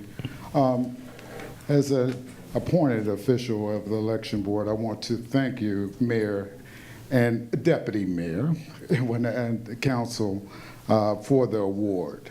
I think that was outstanding. I think everyone is doing a great job. I want to say hello to everyone. I don't want to miss anybody, all the directors and everyone here. I think everyone is doing a great job. I mean, Glenarden is running and doing what it do for many years, and like I said, my ancestry and et cetera. For Mr. Green, he's doing a great job, and especially with this.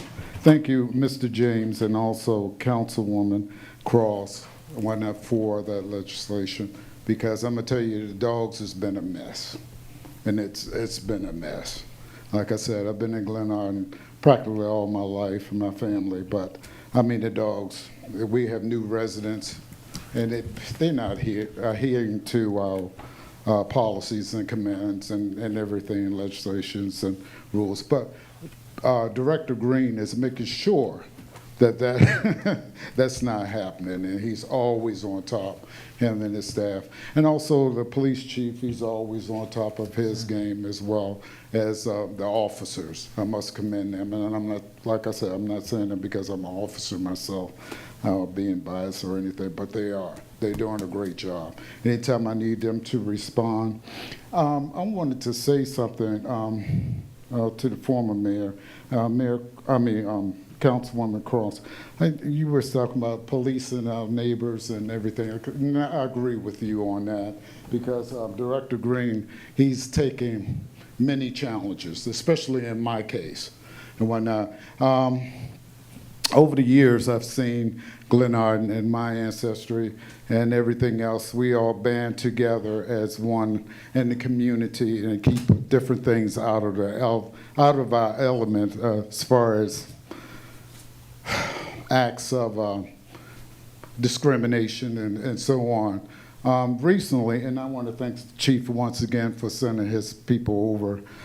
Recently, I had someone to put a black banana in my driveway and also on my walkway.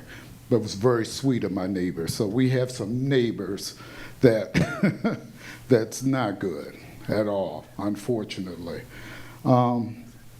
But as far as everything else is concerned, everything is running great. I think you're doing a great job, and I must commend each and every one of you.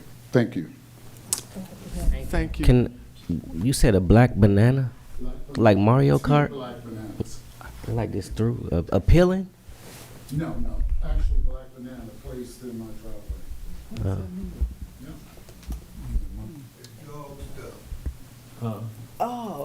Are you talking about that's what droppings from a dog?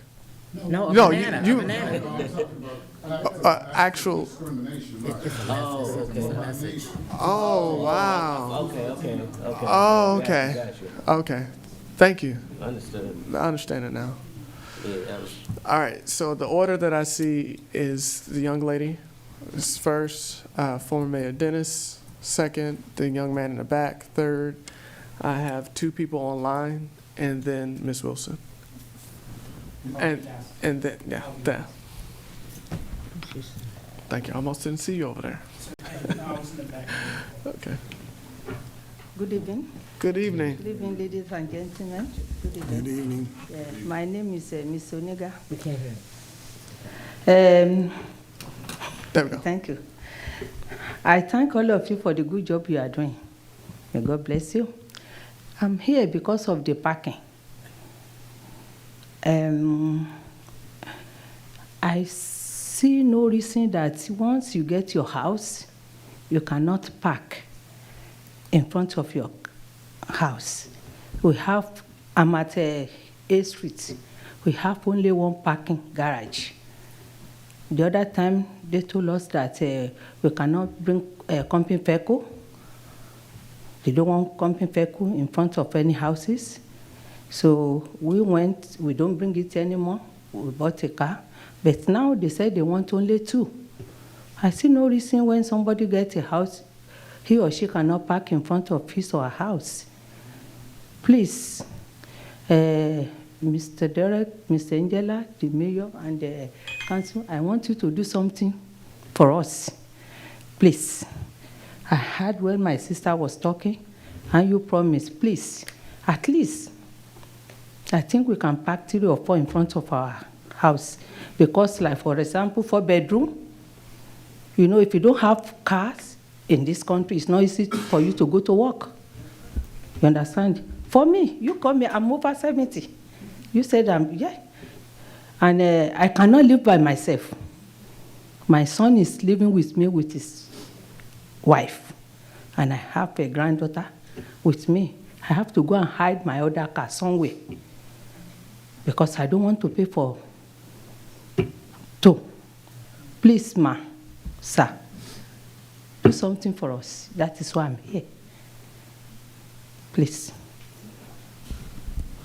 Thank you. Thank you for coming to tonight's meeting and for your comments. We really appreciate it, and we will look into how we can rectify this situation. Thank you. Good job. And you live on what street? 3311 A Street. 8th Street. Yes. 8th. Hayes. Oh, Hayes Street. Hayes. Okay, Hayes Street. Hayes Street, yes. Thank you. Thank you, sir. Thank you, ma'am. Thank you. Yes.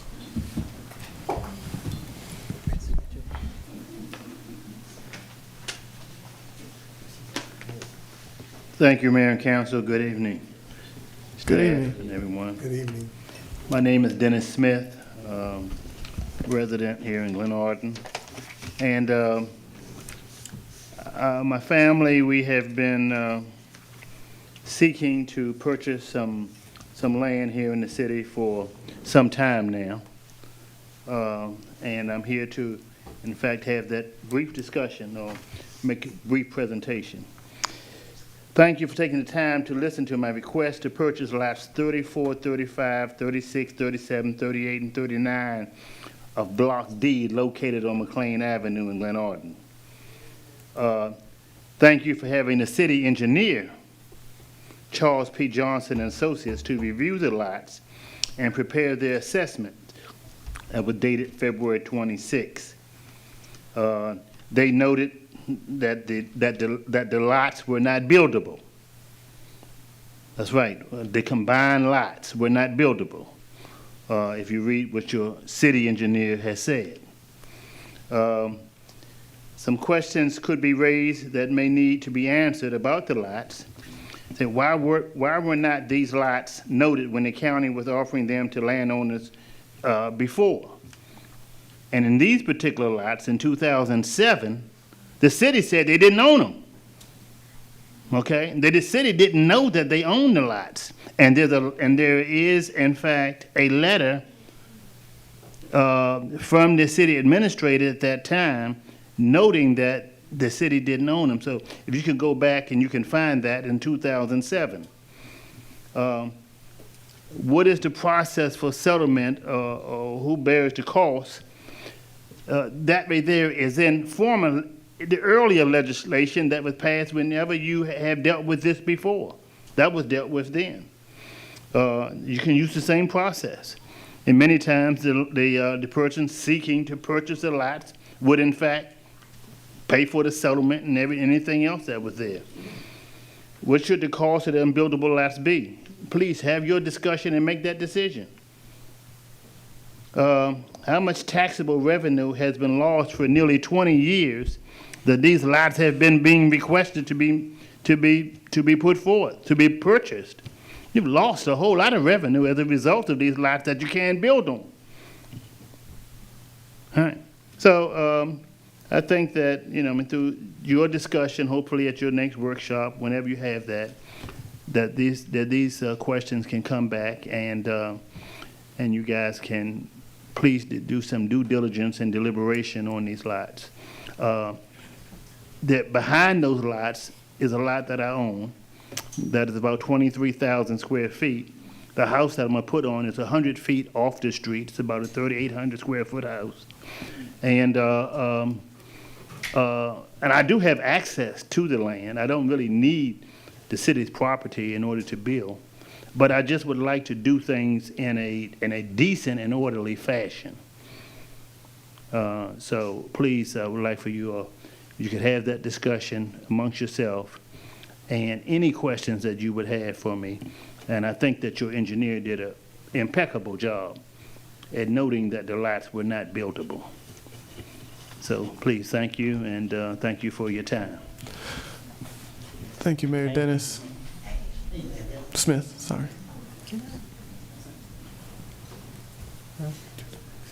Did you want to respond to something? Did you want to respond? Councilwoman Jones. I'm sorry. I just wanted to ask the administration. I think we've already given them the directive to find out what needs to be done. Where are we with that?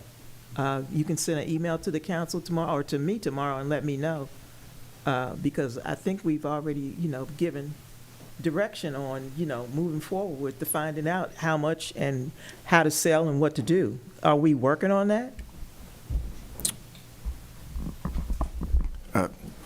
Thank you, Councilwoman. Yes, we are.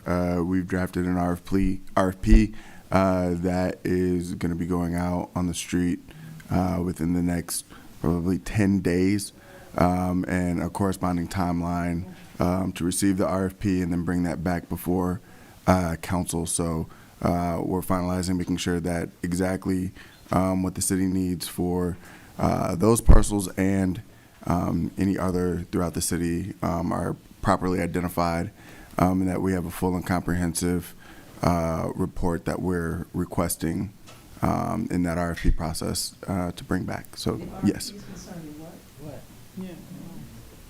The RFP requesting an assessment or finding a firm that would do an assessment of city-owned properties and the value of those. All right, thank you. Yes. Okay, sir. Yes.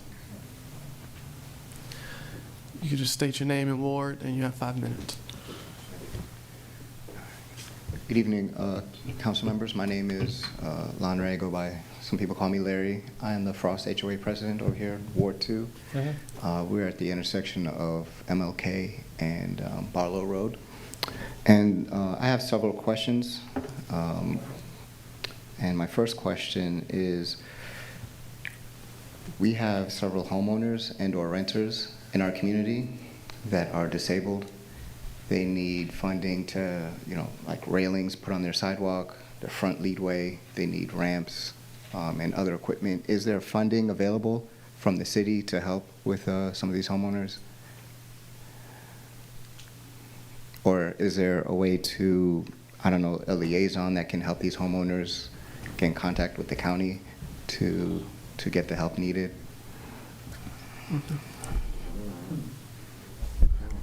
Great question. That's one of the things that Councilwoman Stafford Adams will be speaking on the November 11th meeting. If you do reach out, we have a contact who's the community liaison for her office that does a lot of work with the county and identifying resources, particularly for seniors. So we'd be more than happy to connect and identify any resources at the county or state level that might be applicable for residents. Okay, thank you. And also, another thing I wanted to discuss is that I know there's been recent discussion on in regards to HOAs, code enforcement, and other local ordinances, and just wanted to know if you could share whether there have been any council resolutions or legislative actions taken on this matter, specifically new or pending commercial vehicle regulations or ordinances.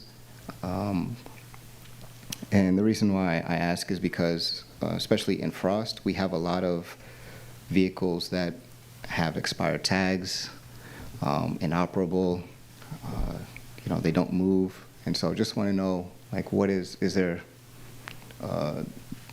like, what are the, I guess, ordinances in regards to that when it comes to communities? It's really for anyone to answer. I don't really have a specific.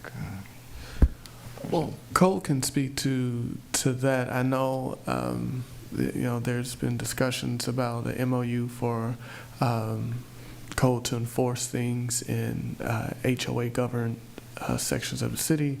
I know that was a discussion, but city manager or city manager, did you want to comment on that? Yeah, so that's something that we are working on with the Code Enforcement Department with regards to MOUs with all of our HOAs. Currently, we do not have MOUs, and we actually have Code Manager Green that could speak in more detail about that.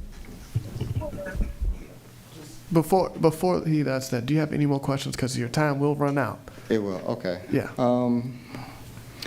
Well, another question I had with regards to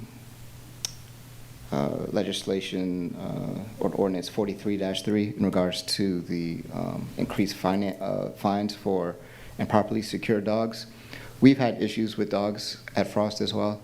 We've worked with Lieutenant Maddie over at the animal control off of, I think, Brown Station Road. And I was, last time I spoke to him, he said that, he was willing to work with the city to train either, whoever, whether it be court enforcement or police officers, with regards to addressing some of the issues with dogs. And so I wanted to know, is there anything in place with the city, any type of agreement in place with code enforcement to, I guess, address some of the issues with the dogs? Okay. Is that your last question? Yep, I see I don't have much time, so. Okay, and then I'll let Mr. Green come and answer those two questions for you. Awesome. Thank you for the question. Where we are right now is that we sent a MOU request to Kevin Karpinski's office, and so we're waiting to hear back that gives us legal guidance and specifications on when we can enter onto private property such as HOA property. We have not heard back from them yet. I did do a follow-up, and I still haven't heard back from them yet. So as soon as we find out our legal responsibility or what we can and can't do, then we can better help out the citizens over at Frost. Okay, and as it relates to the, that encompasses everything, including the dogs? Yes. Okay. All right. Okay. Thank you. Thank you. Mayor, let me just say, we do have legislation on the books that allows HOAs to let the city, accept the city streets in their HOA, like Glenarden Towns does it right now, and they signed an MOU. It's basically legislation that says we'll maintain your street, and so when it maintains, we also can do the patrolling of it also when it comes down to towing and stuff. But we do have legislation on the book now. When I spoke to your HOA at your HOA meeting, they didn't want to do it, but it's still on the books though. So if I may, yeah, I spoke to Senator Benson about this, and I know we prior to COVID, we were trying to work through that situation, because what happened was we pay taxes just like everyone else in the city, so we should not be, we should still be afforded the same level of support as everyone else in the city. the state of Maryland regulates HOAs, and they say that you're private property, and that's why you have your bylaws. So your like Wilmore has bylaws. Their bylaws contradict with us because theirs more stricter than ours, and yours may be more stricter than ours too. So that's why the MOU got to come into play. But with the streets, you could have went and petitioned to have the city basically take over your streets and maintain your streets. And that would have gave us the opportunity to come in there, and if we're doing a pilot program, we could do the towing and everything else. But I mean, it's still there, and you can still do it. It's still open for Yes, we did discuss that. But when we spoke with Senator Benson's office, she said that we should still be receiving the same level of support and care as everyone else in the city. So, well, like I said again, that's why we're talking to an attorney now, and he's saying you got to drop an MOU because HOAs are regulated by the state of Maryland. So that's why our hands are tied, because you have your bylaws and you voted in your bylaws, and everybody over there got to live by your bylaws. So we can't come over there in there and supersede your bylaws because basically it's private property. Right. Every year, I'm sorry. I'm sorry, sir. We can hang around to answer some more of your questions after that. Well, probably not tonight, but another time. But to be fair for everyone else that's in the queue. But yeah, please feel free to send us an email. Yeah. And typically after meetings we're here, but we have a closed meeting after this meeting, so we won't be available. But thank you for your comments. The next person was online was no. So there's I have two online, then I have Ms. Wilson, and then I have you. Okay. One thing on For Mr. Larry. Yeah. Thoughts before this gentleman comes up. Yeah, is there a question? Do you have a question for him? No, I do have a response for you. So Prince George's County does have a aging and caring for your loved ones link, and the phone number for that one is 301-265-8450. That is a link that you want to reach out to. They actually help with house accessibilities. They help with even transportation questions, and even if they want to consider resources available above local assistance programs. So please have those members contact 301-265-8450, and that is part of the Maryland as well as Prince George's County resources for our aging in place citizens. Thank you. Samsung SMG7. If you can state your name, ward, and you will have 5 minutes. Good evening. Can you hear me? Yes. This is Ms. Hunter, Ward 1. Good evening, everyone. I wanted to, first I want to thank everyone for the great work that you're doing, Public Works, the police department, the council members, the mayor, just the city of Glenarden as a whole. The first thing I wanted to address is that I reached out to the principal, Dr. Buns at Judge Sylvania Woods, and I inquired about the books from Jack and Jill. She is going to reach back out to me tomorrow to confirm. She said some books were received, but she needed to follow up with 2 staff members to, verify where they came from. And I also asked about Councilwoman Crawl's question about them being incorporated into the curriculum, or if they just want to be on a shelf collecting dust or whatever. So when I hear back from her, I will definitely communicate back, and I will ask her to communicate with the city of Glenarden. So it's official from her coming to the city of Glenarden. I with the permit parking now. There are residents, and I don't know if anyone else is going to speak on this, but we're concerned on Johnson Avenue coming off of Hayes and Johnson Court that when this pilot program, as it's enforced, that there's going to be an overflow of cars being parked on Johnson Avenue, which some neighbors are already having issues with people parking so closely to their driveway so they can barely get in. I mean, it's just the thing of like Councilwoman Cross said, be good neighbors. You know, we need to challenge one another to be considerate and courteous, good neighbors. You don't block people's driveways. You know, you don't. We're fearful. We already see some of it spilling over now, and I get that it's a public street. I understand that 110%. But as you start enforcing these permits, like Johnson Avenue and Glenarden Park and Johnson Court, were not considered. Or I guess maybe they didn't think it was an issue on our streets, but it's going to spill over. I'm trying to think also with the dogs. I have seen an improvement. However, last week there was 2 big piles of dog poop, one on the sidewalk and one in the street. And I mean, that's just unacceptable. You know, these people with dogs, we've always had people that had dogs and neighbors that had dogs, but you have a responsibility when you have a dog. You can't just let your dog out. Or I've even seen somebody with their dog on a leash and their dog, you know, go to the bathroom and they just keep going. And that's unacceptable. So I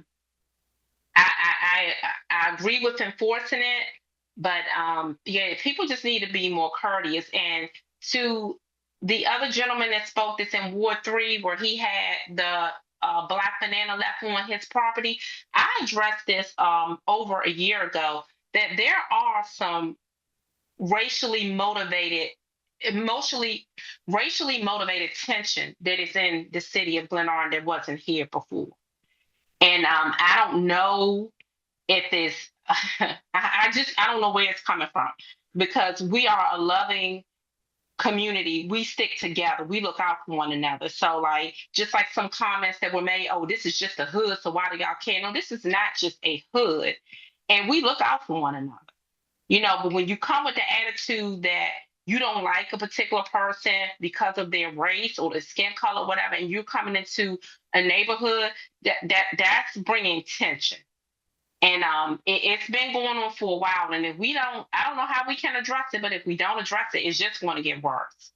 I think that may be all that I have. And again, I want to ask the council, the mayor, everyone that's in position, to please work together for the mission of Glenarden. This police station, we need it.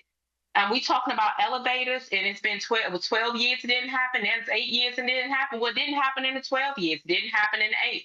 You ask me, the whole building need to be rebuilt. You go around to some of these other municipal cities, their buildings are beautiful. And Glenarden is a beautiful, beautiful city. We have got to work together to move this city and move things out in a timely manner. That Martin Luther King Center, that's a disgrace. Having been here, growing up here, and seeing what it looks like now, it's a disgrace. So, I mean, we really have got to get beyond these meetings and get out here and get stuff done. Yes, there's been improvements, and back to the stop signs. It's for the lights to be put on stop signs.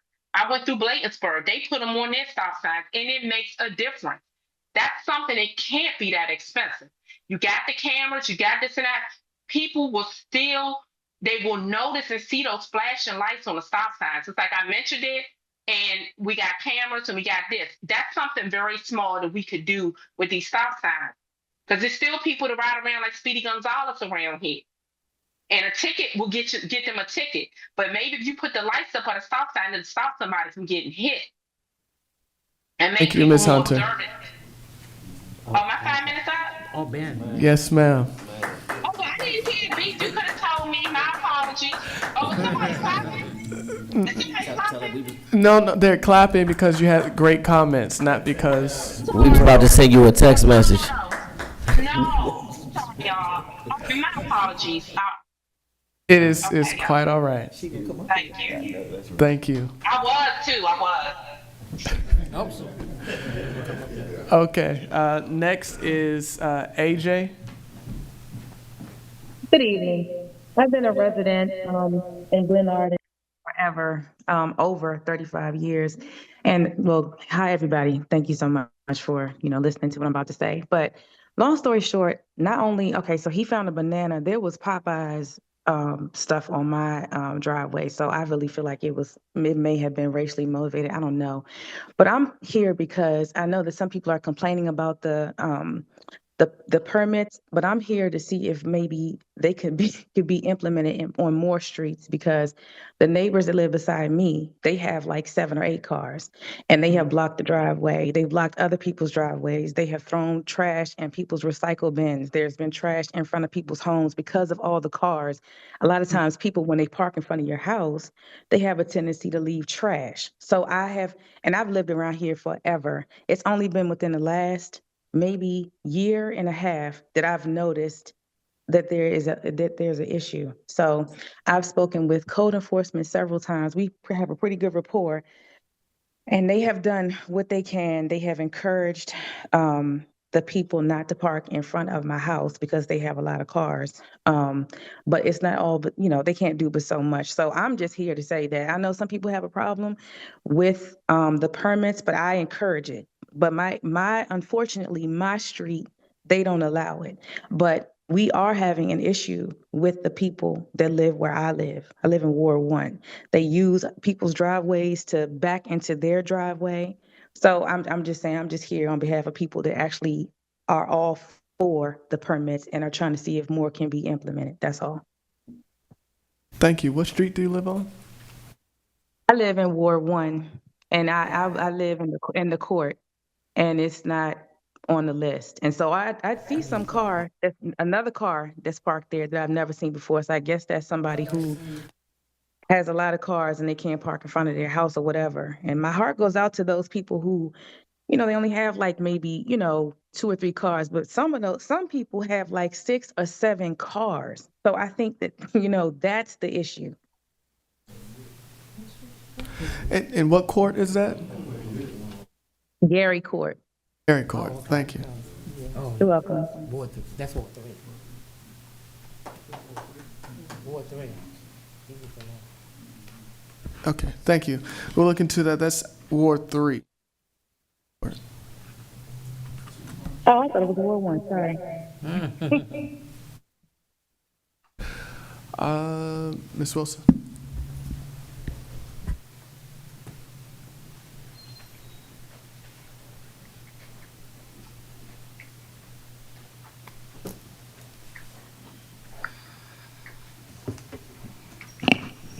Good evening, everyone. Good evening. I'm really happy for people who are satisfied with things that are going on in the city, that they're pleased with the work that different departments are doing. I'm not one of those. I do have something that I am not satisfied with, and that is I'm not satisfied with the cameras that are in the city. I voiced my opinion several months ago that I did not like the fact that we're trying to turn the city of Glenarden into the streets of D.C. Because in D.C. you see a camera everywhere, almost on every corner. And so the other day I was on my way home, and I noticed that there was a camera on what appeared to be a camera on Fletcher Way and Church Street. They're actually, and then the other day I noticed that there are actually 2. And one, I want to know why. No, is it a camera? Who authorized it to be put there? And Why? Because in light of the presentation that Mr. Herring gave us earlier today, he says we're in for $200,000 a year to pay Riddick for the cameras. We are excused to. He also said that out of that, we only get $2.30 per ticket out of a $40 ticket. Why are we doing this to our citizens? A 5-year contract was entered into, and that's coming from your citizens. That money is coming from your citizens. And I heard earlier someone say, Mr. Curtis, I believe you said, our citizens are suffering. If the citizens are suffering, why are we jamming these cameras down their throat, down the citizens' throats? And we got to pay out all this money, and then you were trying to put in more cameras for what? Why are you jamming us up like that? Why are you trying to, you told people are furloughed. Why are you trying to take money out of our pockets every which way you can? That's ridiculous. It's ridiculous. Now, I would like to know, why is it that we can be so understanding in one area, but you can't be understanding in another area? Stop spying on us. I'd like to be able to live in a peaceful neighborhood. A camera is not the answer to every question, to every problem. It's not. There are other ways to solve it. If there's a problem with people running the stop sign, there's another way to solve it. We have a police department that's not really, in my opinion, policing. A lot of y'all say you're pleased with the police department. I'm not. I've always been one who supported the police department when I was on the council. I supported the police. But right now, I don't see them. Where are they? Are they here in the neighborhood? Or are they just taking our money with our cars, using it for part-time employment, using our gas that citizens are paying for? We're paying for everything. I'm like, y'all are doing it to us. Come on, you say, y'all are for the citizens. We put you in office to represent us. Well, apparently some of y'all are not representing us. Who gave the authority to put cameras on Fletcher Way and Polk Street? I'm sorry, and Church Street. I want to know that. Because I don't appreciate a camera on every corner, because that looks like where we're getting to. You're raping the citizens. Come on, y'all, stop it. Just stop it. And I'd like an answer to my questions from administration, from council people, from whoever from the police department, whoever it is who's responsible.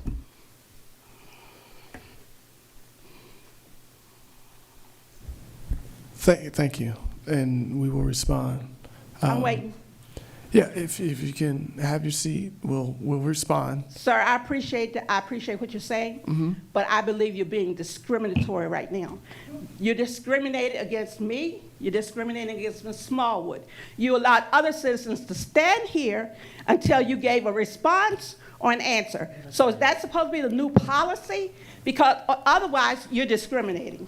No. And I have a right to stand here. I'm not doing anything. I'm waiting for a response. Okay. If you want to stand there and receive a response, that's fine. I was just trying to encourage you to sit down so that we could respond. But if you want to stand and give a response while we respond, that's quite fine. I will. Thank you. Mayor Pro Tem Ferguson. Thank you, former Councilwoman Wilson. I received complaints about the school buses leaving, well, not just the school buses, that traffic areas, but school buses and parents running the stop sign, just literally running the stop signs. And that was during the week of actually, I don't know whether you heard, a baby or 11-year-old got killed by a school bus in Montgomery County. So it's a citizen living on the Grant Drive area.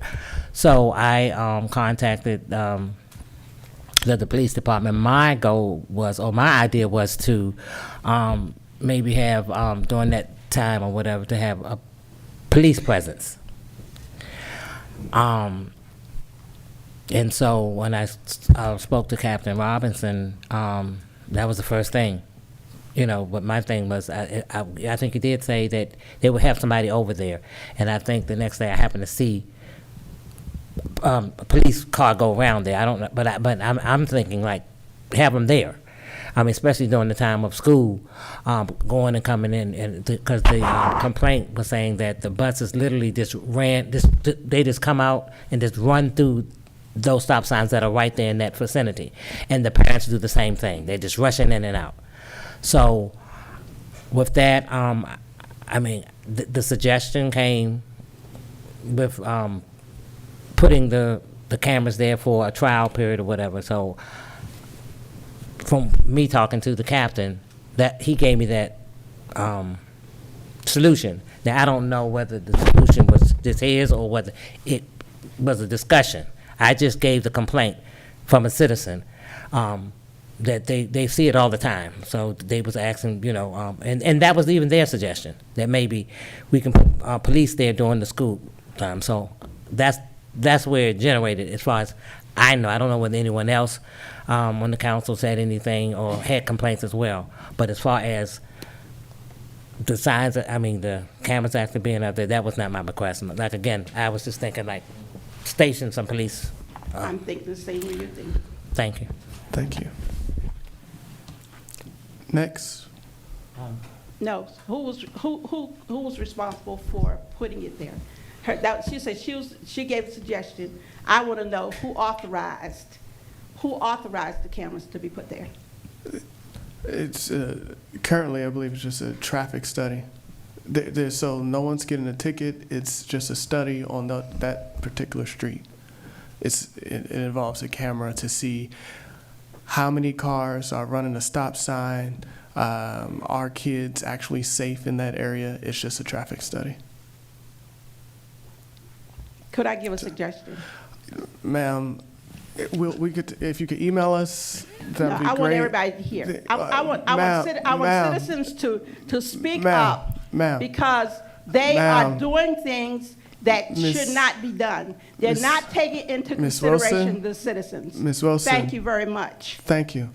And that is the very reason why I actually have people sit down, because people do have their 5 minutes.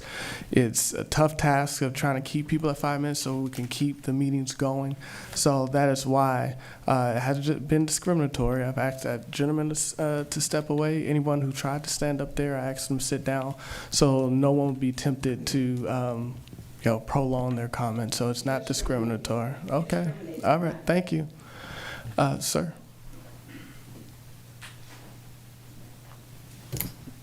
Hello, good evening, everyone. My name is Franklin. I live on Tyro Drive, and I'm here for the parking enforcement.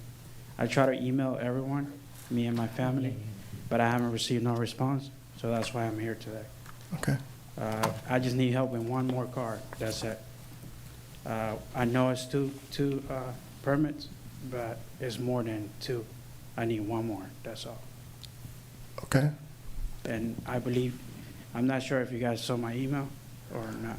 I did not. Okay. Anybody? I received. We saw it. And that's it. And I think you guys are on the right path. You guys are aiming for good, but we're being affected. So, I'm sure others are being affected too. Thank you. So, that's it. And okay, thank you. Your issue is with it only being two permits. Yes. To park on the street. Because okay, I believe you guys are doing the right thing, like trying to clean up the street, but I believe we need help too. Like, yes, sir. If we have more than two vehicles, I believe it's only fair to help us out, you know. And that's it. Okay. That's all I got for you guys. Thank you. Good night. Thank you, sir. Sir?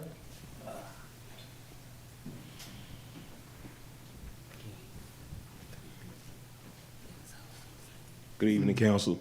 Good evening. I've been living here since 2000 off Delwood Avenue. The problem with the parking is you had 3 and 4 families living in one house, so many That's it. cars. That's They it. don't have no respect for the people that have been there for a long That's time. it. That's it. 1 second. Say it like it is. Say it like it is, brother. Thank you, Anitra. I'm sorry, go ahead. But they are doing a fantastic job. And in the dog situation, it's crazy. They just drop a load and keep it moving. You know, I sometimes have to come out on them, but you know, I try to keep it cordial. But I say extend the parking, which I implemented, spread it all over, because they're having problems where you got one street implemented and the next street not. So like I said, they're taking the headache down to another street, just messing up the whole thing. So if you're gonna do it fully, the whole Glenarden area. That's what I say. Thank you. You're Delwood. Delwood. Yeah, Delwood, and the cul-de-sac.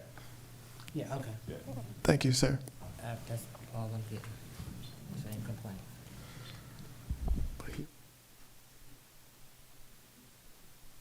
Are there any other citizens' comments online?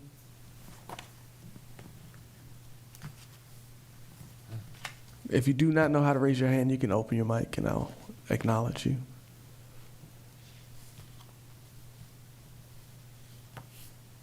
Open, oh Lord. Yeah. Can you hear me? Yes, ma'am.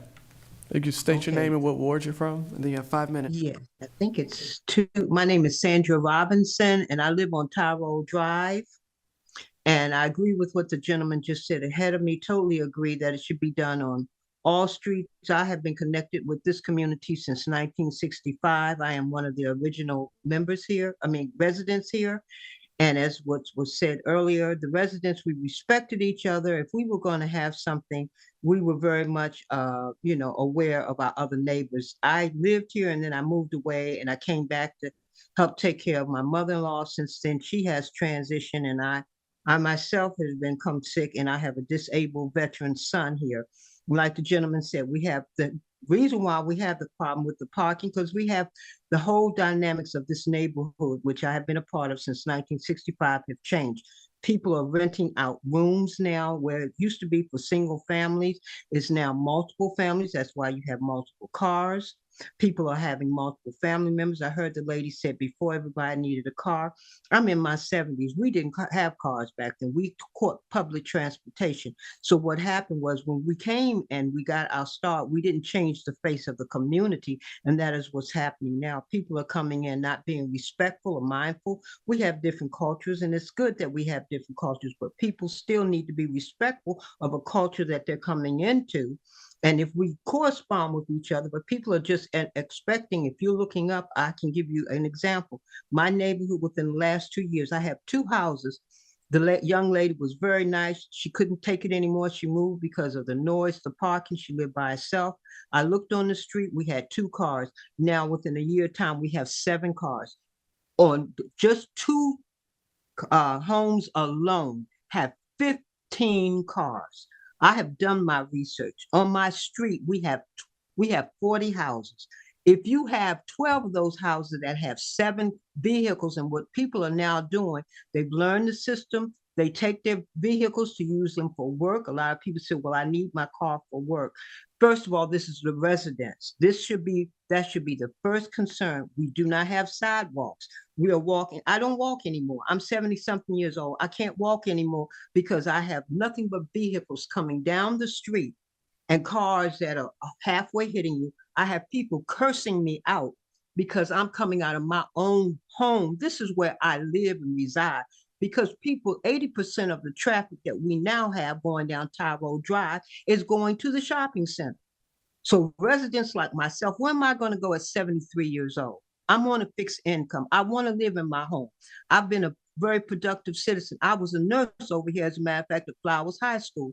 I lived on the street with Henry Wise. I have been in this community since 1955, probably since older than most of you all that are sitting on there. And now I'm being tossed to the side because everybody wants to come in. Yes, we all want to share and we want our neighborhood, but you have to be mindful of the people that has established. And if you choose to get a lifestyle that your job requires that you have to bring your vehicles home, then maybe you might reconsider the type of job that you have, because we're not in the environment. These homes are very tight knit, close together. We're not in we don't have that much land. And if you have 40 houses on one street, no sidewalks, vehicles parked up against and down the road, you're getting ready for somebody to get killed or seriously hurt. And and I would say one more thing. They did do with the as far as the speed control, speed bump, they took away one of the speed on Tyrell Drive. It was one that was almost 2 doors down from where I live. It's no longer there, and they've also even made the bumps lower. So it did no, it in fact is worse. I sit here every day and see cars going 45 miles an hour. I have to deal with people wanting to curse me out coming out my own home because they're in their way because I'm inconveniencing them going over to Costco's. This is my reality after being a resident and contributing to this community since 1965. This is now this is my reality of what I'm having to deal with. And my neighbors as well, that are the senior neighbors that have been the original ones. This is the reality for us. We can't even take a little walk anymore in our neighborhood because we're afraid that we're going to get hit. Thank you, ma'am.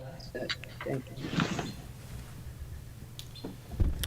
I did have a question for the administration. I did notice that there was a speed hump added to Jeff Road, and there was one taken away from Tyrell. Yeah, I'm definitely researching that. I've got another comment on that as well. I need to be able to research it and give you a clear answer on exactly what and why for that area. Okay. All right. Thank you. Are there any other public comments, citizens' comments online? I have a quick question. I've been listening forever. This is me again. I could have sworn that at one point people were not allowed to rent in these houses, and I was told that there was a group or there was somebody that was regulating that, but they no longer have that person, and so they don't have anybody to regulate that. So, Miss AJ, is it? I'm sorry. What's your name again? It's AJ. AJ. All right. Well, thank you for your comment. So please feel free to send us an email about that. Okay.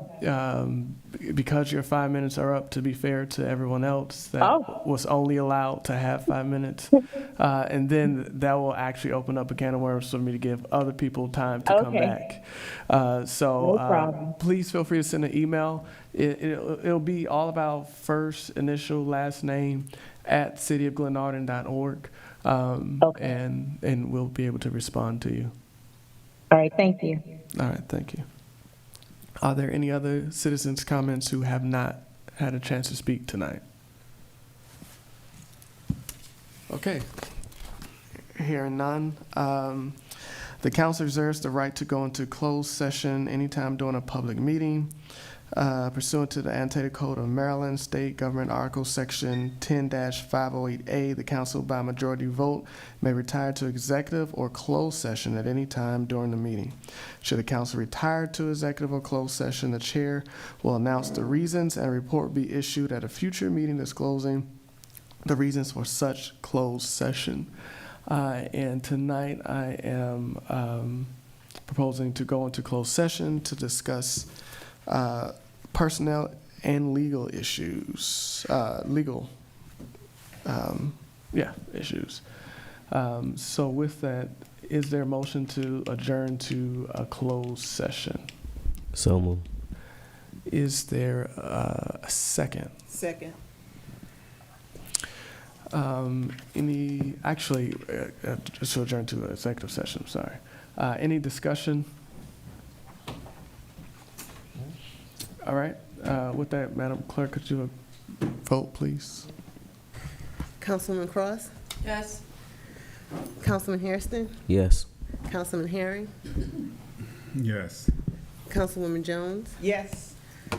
Councilman Williams, No. Mayor Pro Tem, Yes. and Mayor Curtis. Yes. Thank you. Citizens, the open portion of this meeting is now closed, and we are going to go into executive session. Thank you. And our next scheduled meeting is the first Monday in November.